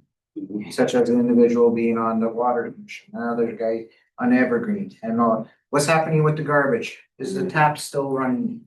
It's the whole, it's just a update. Yeah. So everybody knows what's going on. Yeah, Okay. and so then logistically, do you want to start? Thank you. I'll send out an email and we'll have it ready. The next meeting is December 2nd. That we'll have a report because we haven't had one. And then I'll compile them. You'll take a look at it prior to the agenda coming out. If you're happy with it, we can make any type of modifications just to facilitate it for a short period of time until we get into a routine of what's the expectation. I like that. I like that. I just wanted to know logistically, when do you want that? Will you include that in I'll the email? cover that in the Okay. email, okay? I'll give you a timeline and a Perfect. deadline, okay? Thank you. Thank you, Sorry, everyone. Bruce, I cut you off. Well, that's okay. But I I'm good. think, can I frame that in a motion or, I'm not sure if that's a Yeah. requirement or, Yeah, I think you put it in a motion and then this way, there's a paper trail. Okay, I'd like to move at this time that council reports will be submitted to myself, the mayor, prior to the agenda package coming out, and one consolidated report will reflect the activities of council moving forward until the end of the year, at which time in January, it will be revisited for future decision. That's the motion. Any more discussion? All in favor? The motion is carried. Moving on to 11.1, letter of appreciation. Mr. Gerald Babichik from the Smoky Lake Lions Club, Action Bus Volunteer. Thank you to Rochelle for preparing this. I am above and beyond joyful for the opportunity to recognize this individual. I'm almost at the point where I'd like to ask council consideration of having a later start time for the meeting so that we can participate, not just one individual at the Lions presentation for the Trenchik bus, but to recognize Gerald and the Trenchik bus at the Lions at 4:30, and then come to our meeting either at 5:15 or 5:30. And in addition to preparing a plaque as the recommendation or the request for decision is before us. How does that sound? That sounds great. Feedback? Any more feedback going around? Administration, would that be a problem to re-advertise the meeting for November 24th, sometime 5:15, just to not make us late, and have all council to go over to the Blackberry and present Mr. Gerald Babichik. So the motion that we're looking at is prepare and sign a letter of appreciation recognizing Mr. Gerald Babichik for his long-standing volunteer service, coordinating and driving the Smoky Lake Lions Club Community Action Bus on November 24th at 4:30 p.m. at the Blackberry Eatery, and reschedule our preliminary budget meeting to start at 5:15 p.m. You move. I think I just did, but Yeah. do you want to have a discussion? Okay, we'll give that motion to Dan Kudlow. Sure. Thank you. I got my job easier. Any more discussion? All in favor? The motion is carried. Thank you very much. On to 11 point, Oh, Carly just had a question. Sorry. go ahead. Was in that motion, was it to sign a letter of appreciation, Yeah. then attend and reschedule? Yes. 3 in 1? Yeah, is that okay, or do you want 3 motions? No, it's okay. I was just confusing myself. Sorry. And was maybe you know what, let me back up a second. Was there any ask from the Trenchik Cattle Company for any type of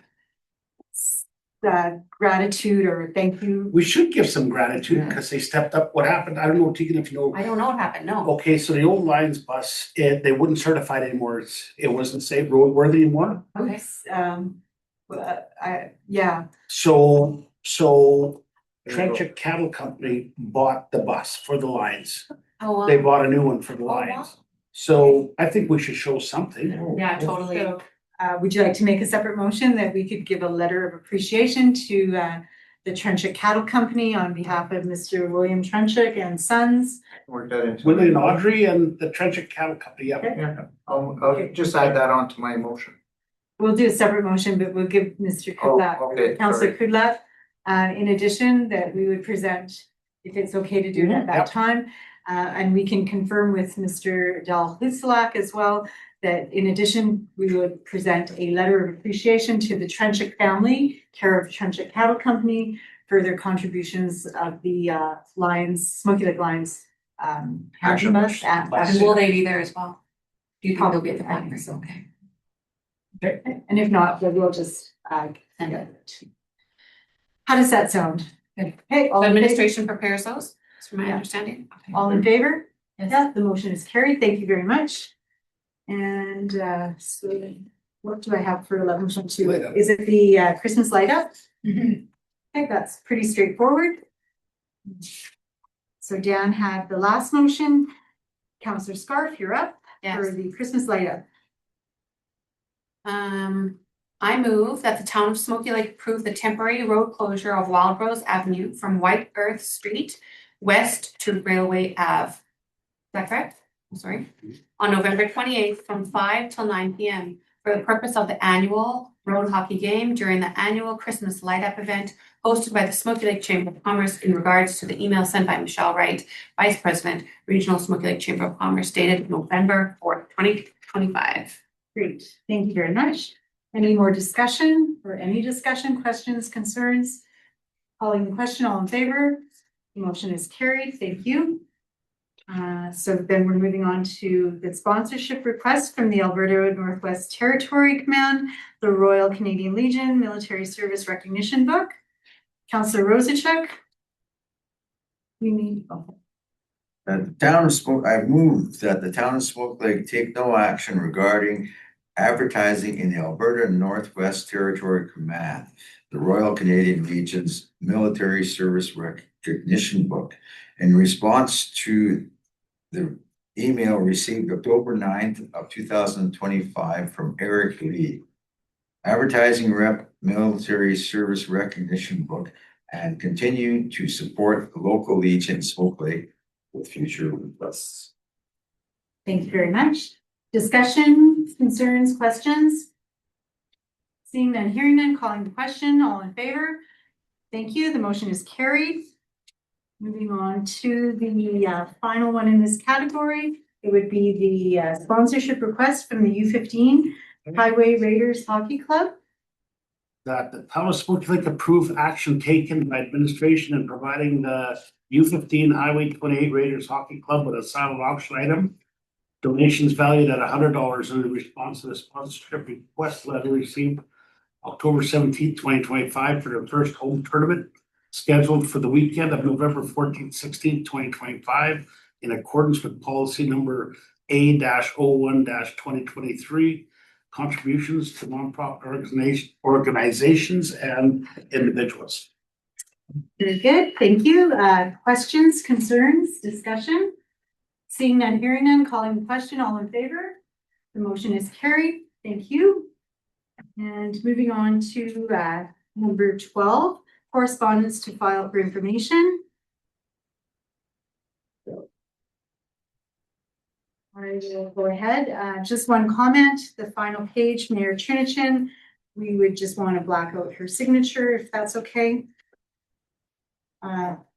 It's on the letter from August 20th.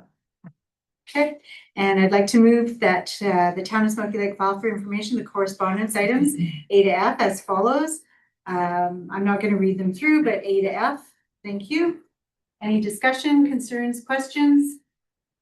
All in favor? The motion is carried. Thank you. And 13.1, last minute additions.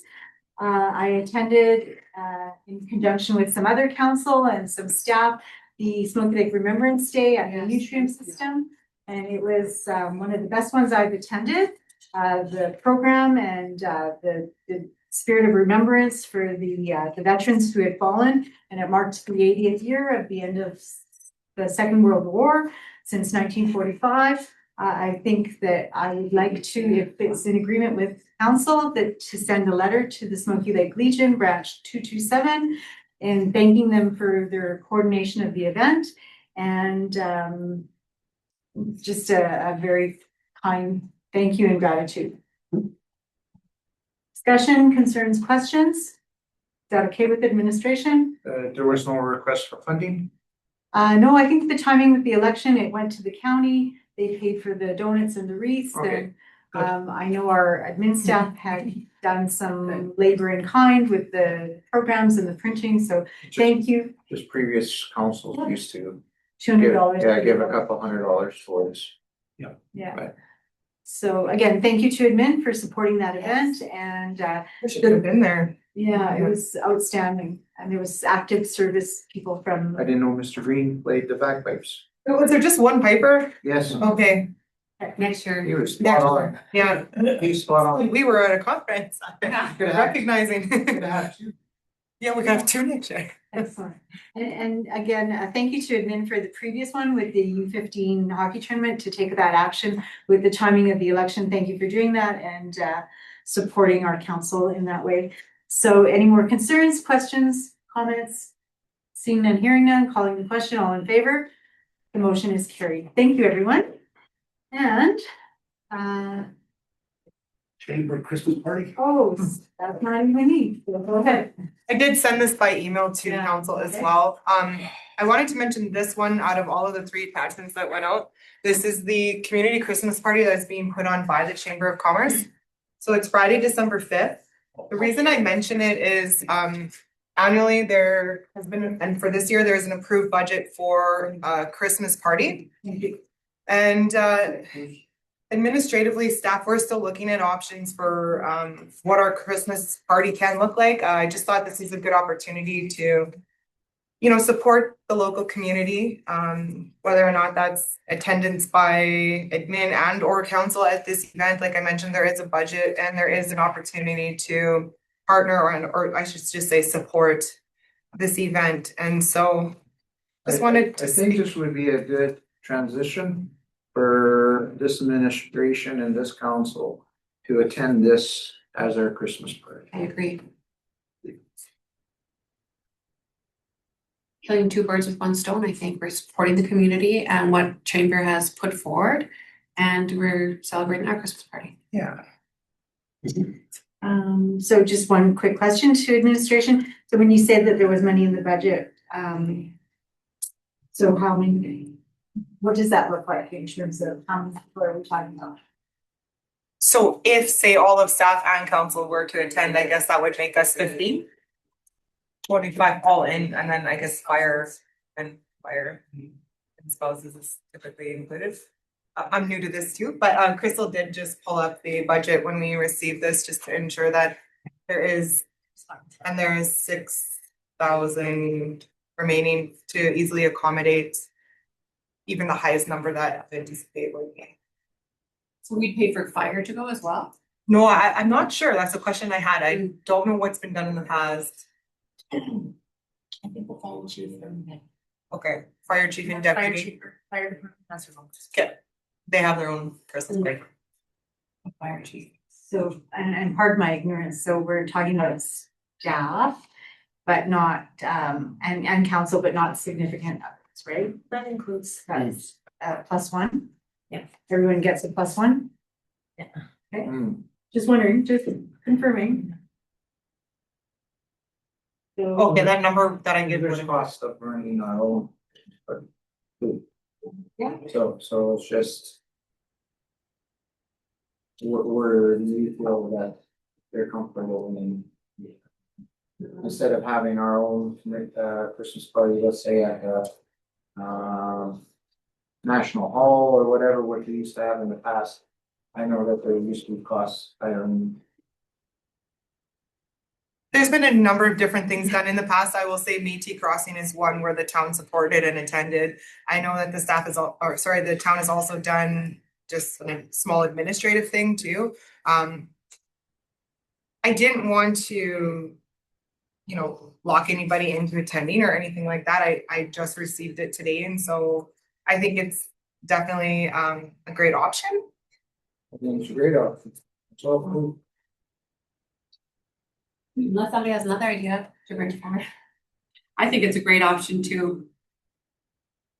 Bruce doesn't want to finish up. You don't wanna have it at yours. Okay, People so, trip off liability. other- Why to my place. An Okay. agreement. so if that's Waiver the forms. decision of council, I'm looking for a motion.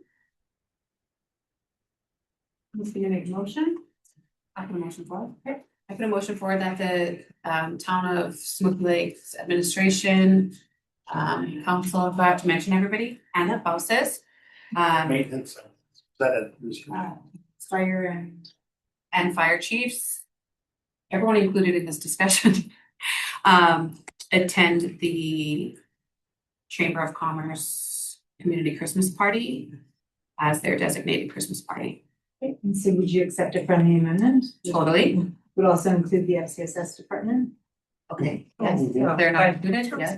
By default, I don't separate FCSS. They are part of our organizational chart. Well, Yeah. but just the different departments that we're mentioning. Sure, we could add that. Okay, any more discussion, comments, questions? All in favor? The motion is carried.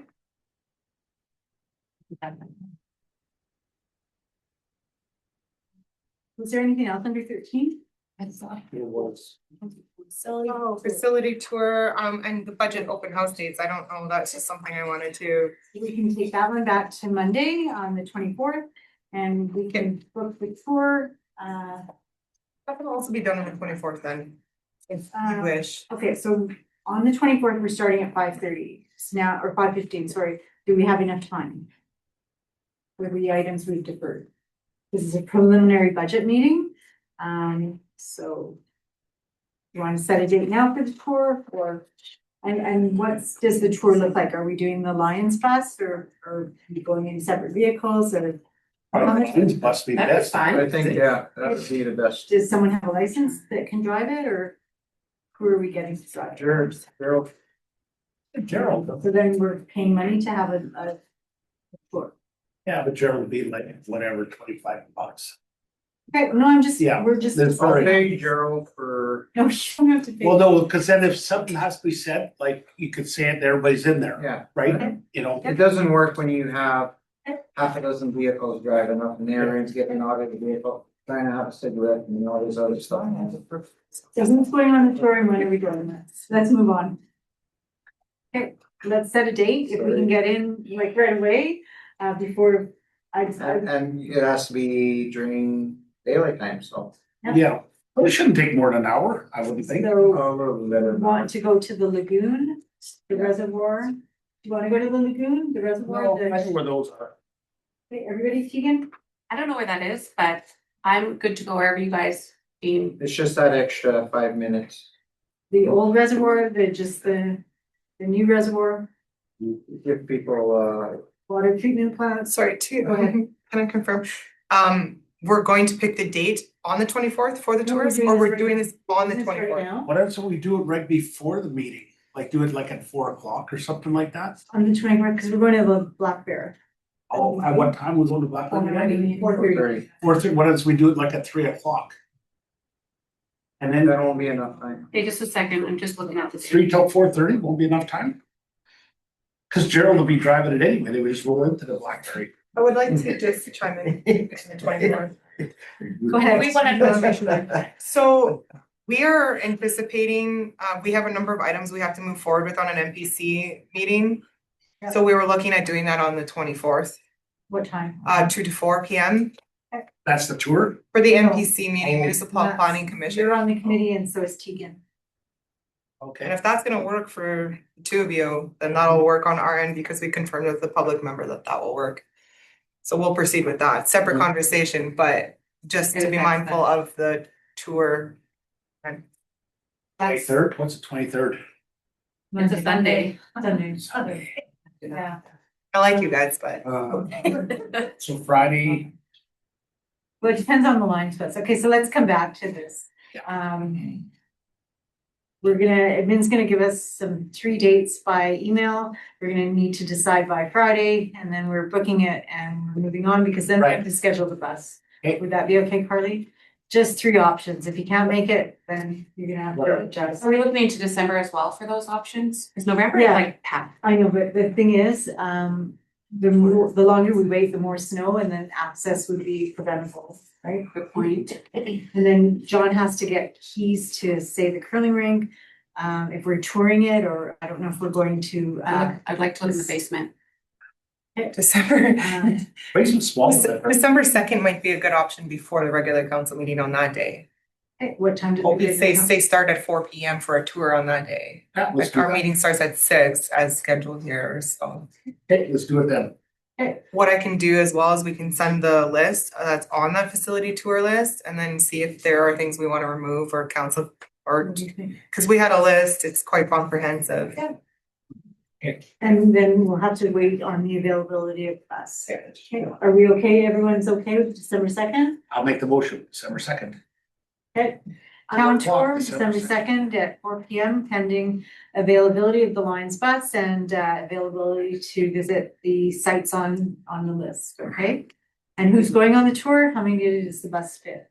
Well, for sure, 5 council members and then Probably want the maintenance guy there for sure. Holly John. And our next meeting starts at what time after that? 4 to. Or the meeting starts 6:15 or whatever, so it'll be Okay. 4 o'clock. 4 to 6. Michelle, is there a value of council touring the provincial building for the FCSS department? If you have time, I would love that. Okay, how does that sound? Yeah, Okay. sounds good. Okay, 4 P.M. So- pending availability of the Lions Fest on December 2nd. Any more When do discussion? we eat food? Or I'm just like- never. I've worked all day that day. I'm gonna rush to this. I'm gonna. Okay. Jeez, counselor diet, except for you ruin it with the thinking. What's that? Light enough?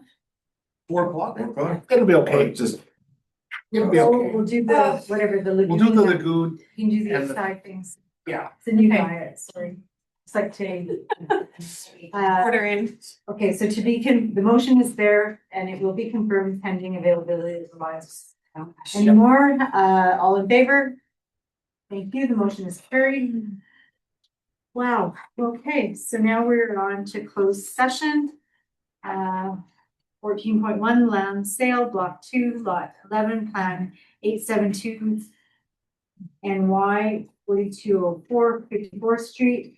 The motion is that the town of Smithwick go into closed session to discuss the following matter: land sale, lot 2, block 11, plan 872 NY 4204 54th Street pursuant to the Access to Information Act, ATIA, section 19, disclosure harmful to the business interests of a third party at 6:45 PM.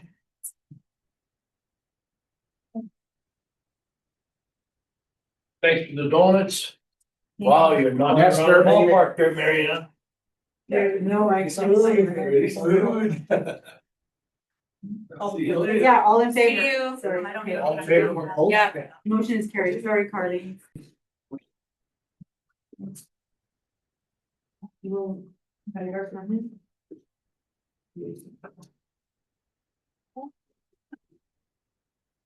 Sure. Yeah. Meet him to the dome. Was for Ukrainian training.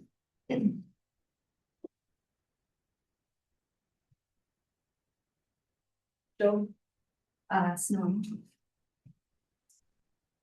Yeah, you're good. Make motion. Who has the motion to come out of closed session at 7:07? Counselor Rosachuk has that motion. All in favor? The motion is carried. Counselor Churn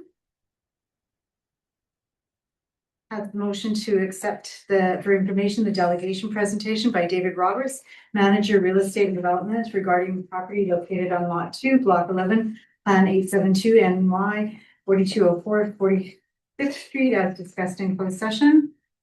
All in favor? The motion is carried. Looking for who wants to take the motion. Also, Go ahead. that Town of Smoky Lake proceed with the disposal of lot 2, block 11, plan 872 NY. 4204 54th Street to United Farmers of Alberta Cooperative Limited in the amount of $150,000 as discussed in closed session. All in favor? The motion is carried. Counselor Scarf, motion to go into closed session for 14.2 sales agreement. Pardon me, extension request, lot 2, block 13, class 8782-0208. That the town of Smithwick go into closed session to discuss the following matter: sales agreement extension request, lot 2, block 13, plan 782-0208 pursuant to the Access to Information Act, section 19, disclosure harmful to business interests of a third party at 7:09 PM. All in favor? The motion is carried. So I'd like to move to come out of closed session at 7:15 PM. All in favor? The motion is carried.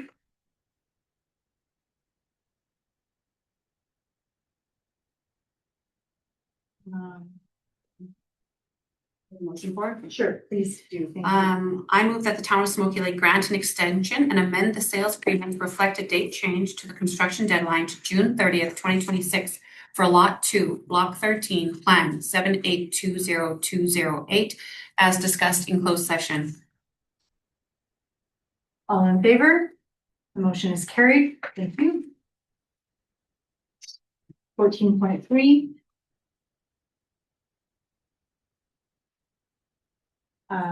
Councilor Rosicek is moving that the town of Smoky Lake go into. Can I say something before we go into closed session? Just because I would like this on record. So this is what I was talking about before. This lot is what I was talking about before, correct? Is that this Yes. spot across the way? Okay, so I'd like to give a little bit of background on camera that one of the offers being presented, I don't know if it's the only one or just one of them, is an offer that's being presented by my mom, who is the realtor for, she's not presenting it, her client is putting forward an offer. So with my mom being the realtor of this property, that is pecuniary interest for myself, just because she will be making money from this sale. So with that being said, I would like to divide this conversation off camera, but just make sure that we have it on record that I'd like to divide this conversation into part of the conversation being just a discussion on the property, just because I want to know more about that property.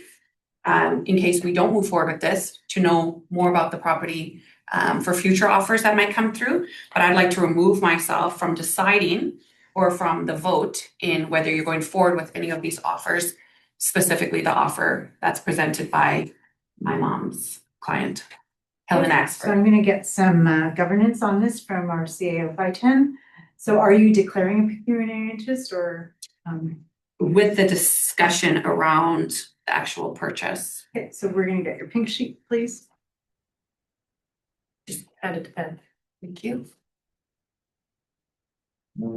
I don't know if we can divide it, I don't know how you guys want to do that, but I just wanted to mention that and protect myself. So, okay, so my suggestion would be we'll go around the room and we'll decide. We'll get some advice from our CAO. We can perhaps, being on previous council, we can maybe do an update. And then we can go into closed session again and you can declare pecuniary interest. You can have the basic update you've been entitled to regardless of any offer. Yes, that's right. Would that be an agreement, gentlemen? No, it's for Huskies. Hey, hi.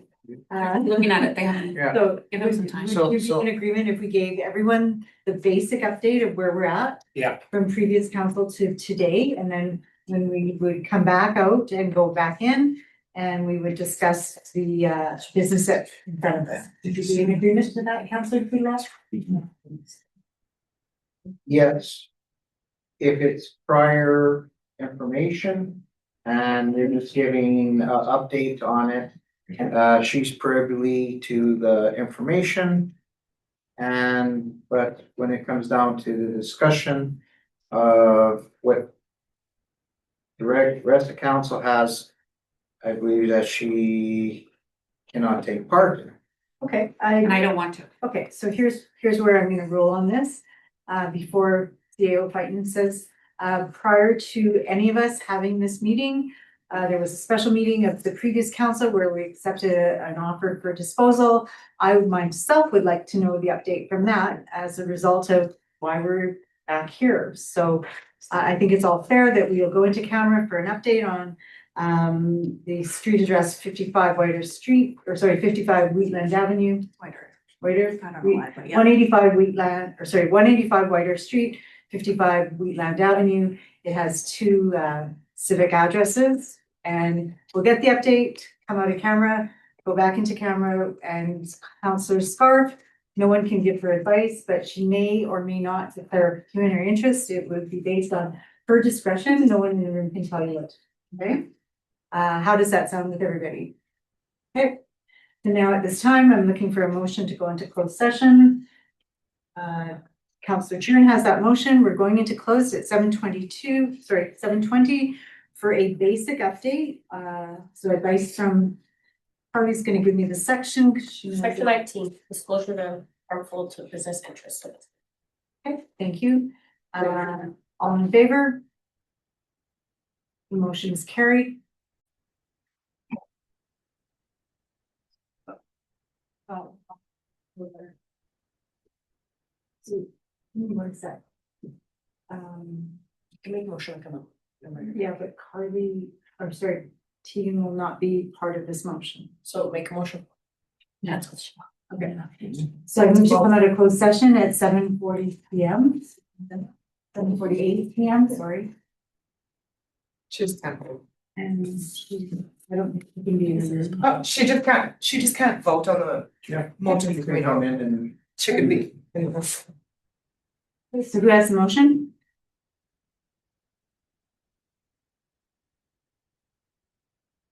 Looking around the room, Number 7. Make the motion for 14.3.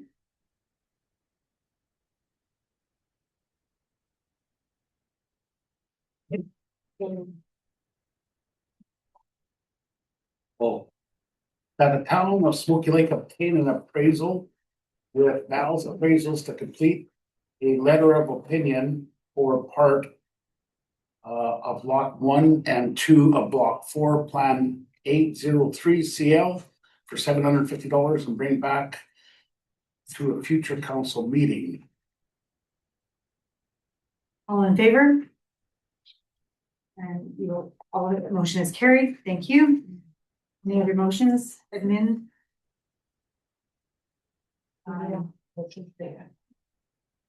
We should have a motion to reject. Sorry, I was reading something when the motion was made. So part 1 is to do the assessment and part 2 is to reject the offers presented. Okay, Councillor Kudla, why would you want a motion why can't you keep that on the table? To keep the offers on the table? Yes, No, she just explained it, that we'll do the, I know, we still. Oh, because there was a timeline associated with the application, so the real estate agent actually had this rushed so that we could Well, we always have proceed. things rushed. according to the timeline. These offers only stand for so long. right, Well, let them expire. On their own. I think it's just acting in good faith too. Yeah. so you know what I'm gonna do? I'm gonna, if it's okay with you, I'm gonna move to reject the offers as presented in closed session on the property lot 1 and 2, block 4, plan 803C. Any more discussion? Motion, all in favor? Motion carried. Thank you.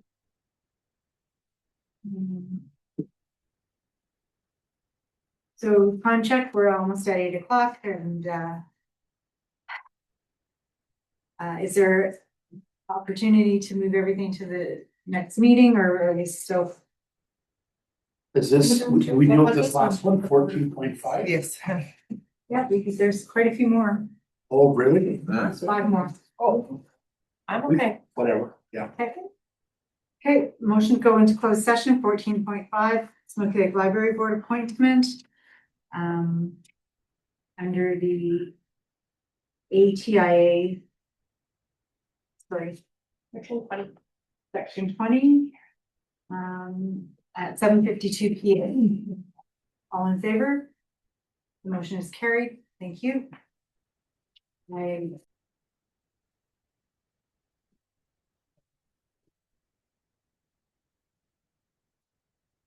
Councilor Spur? Yeah, sorry. I move that the town of Smoky Lake appoint Mel Morton to the Smoky Lake Library Board. We're gonna come out of closed session. Oh, Make a motion, please make a motion to come out of closed session. I make a motion to come out of closed session. Tina. Tina does. Okay. That's fine. I thought you were. All in favor? Sorry. Okay, the motion is carried. Go ahead. Okay. I make the motion that the town of Smoky Lake appoint Mel Morton to the Smoky Lake Library Board for 3-year term in reference to letter from Lise Vandervaart, library manager, dated October 10th, 2025, and provide the Smoky Lake Public Library with an acceptance letter of the appointment. All in favor? Motion carried. Thank you. Moving on to 14.6, the FCSS board members appointment and reappointment. Access to information, section 20 that we just did. Moving into closed session at 7:53 PM. All in favor? Motion carried. Councillor Rosacek has the motion to come out of closed session at 8:09 PM. All in favor? The motion is carried. Councillor Chern is going to make a motion that the town of Smoky Lake appoint Kayla Yurku, Crystal Bozak, and Ray Mikulavich as public members to the FCSS Advisory Board for a one-year term. All in favor? Motion carried. I'm going to make the motion that the town of Smoky Lake reappoint Pat Polachek, Betty Lou Slipchik, Zakani, Zachalini. Okay, sorry. And the last name is Melania. Sorry, forgive me for that. Melody Morton and Tara Sobolinski as public members to the FCSS Advisory Board for a one-year term. All in favor? The motion is carried. Thank you. Moving on to 14.7, which is the is it a volume or just I just want to 14.7, we just added. You Oh, also skipped over 14.4. Yeah. Did we? If that's thing, I don't know. yeah, if you- We don't have Yeah. 14.4. Yeah, it's the CAO check-in. I just thought we'd get the other. Oh, sorry. So, what's our, should we just defer it to the next meeting? These are the last, there's three. We can. I think we should do the CAO checking. Okay, you know what, let's go into closed session for the legal update. Yeah, so Madam Chair, on that, if this is in regards to the property by public, no. If that was the case, I was gonna ask if Crystal could stay for some background history on that. I don't have. So, okay. So everybody's exiting other than myself. Or I'm leaving? No, Crystal's staying and Harvey could stay. Oh, okay. with the Great Band. So we're gonna have a motion to go into closed session for legal update, advice from officials, section 29, 812. This is 14 point what, sorry, 4? 14.7. We've gone Oh. over Yeah, I didn't 14.4. We might just quickly just put that on hold. So 14.7, it's a legal update and we received No, you don't have a question. oh, sorry. Who made the motion to go in? I will. Dan? Okay. You gotta call We're it. still recording? Yeah, Okay, sorry. call the question. All in favor? Motion carried, sorry. Move to come out of closed session. Dan Kodlak or Councillor Kodlak has the motion at 8:22. All in favor? The motion is carried. Except for, the motion will be to accept for information the verbal report given in the legal update under closed session. I have the motion. All in favor? The motion is carried. Council consensus to defer the last two items or go in briefly and then bring back. What are the last two items, sorry? 14.4? We can do personnel and I think. CAO. Yeah. Okay. I think we should touch them briefly, Okay, because I don't know what they are. so I'm gonna look to Carly for governance. Can we go in for this one thing and do two items or no? You just have to state them. They are both. Okay, so that's what we're gonna do. We're gonna go in one time in closed session at 8:23 to discuss CAO check-in. And that's under the ATI section. No, I need my cheat sheet on this section number. sorry. section 22 confidential evaluations and personnel. Section 20. And that's at 8:24. All in favor? The motion is carried. We're into closed session.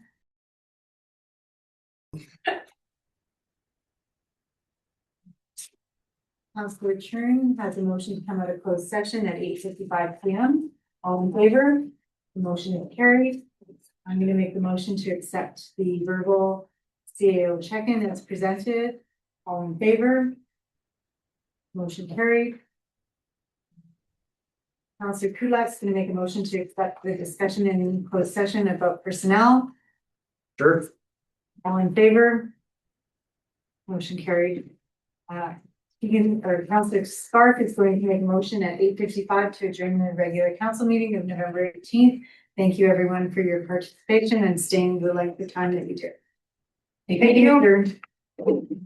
Thank you.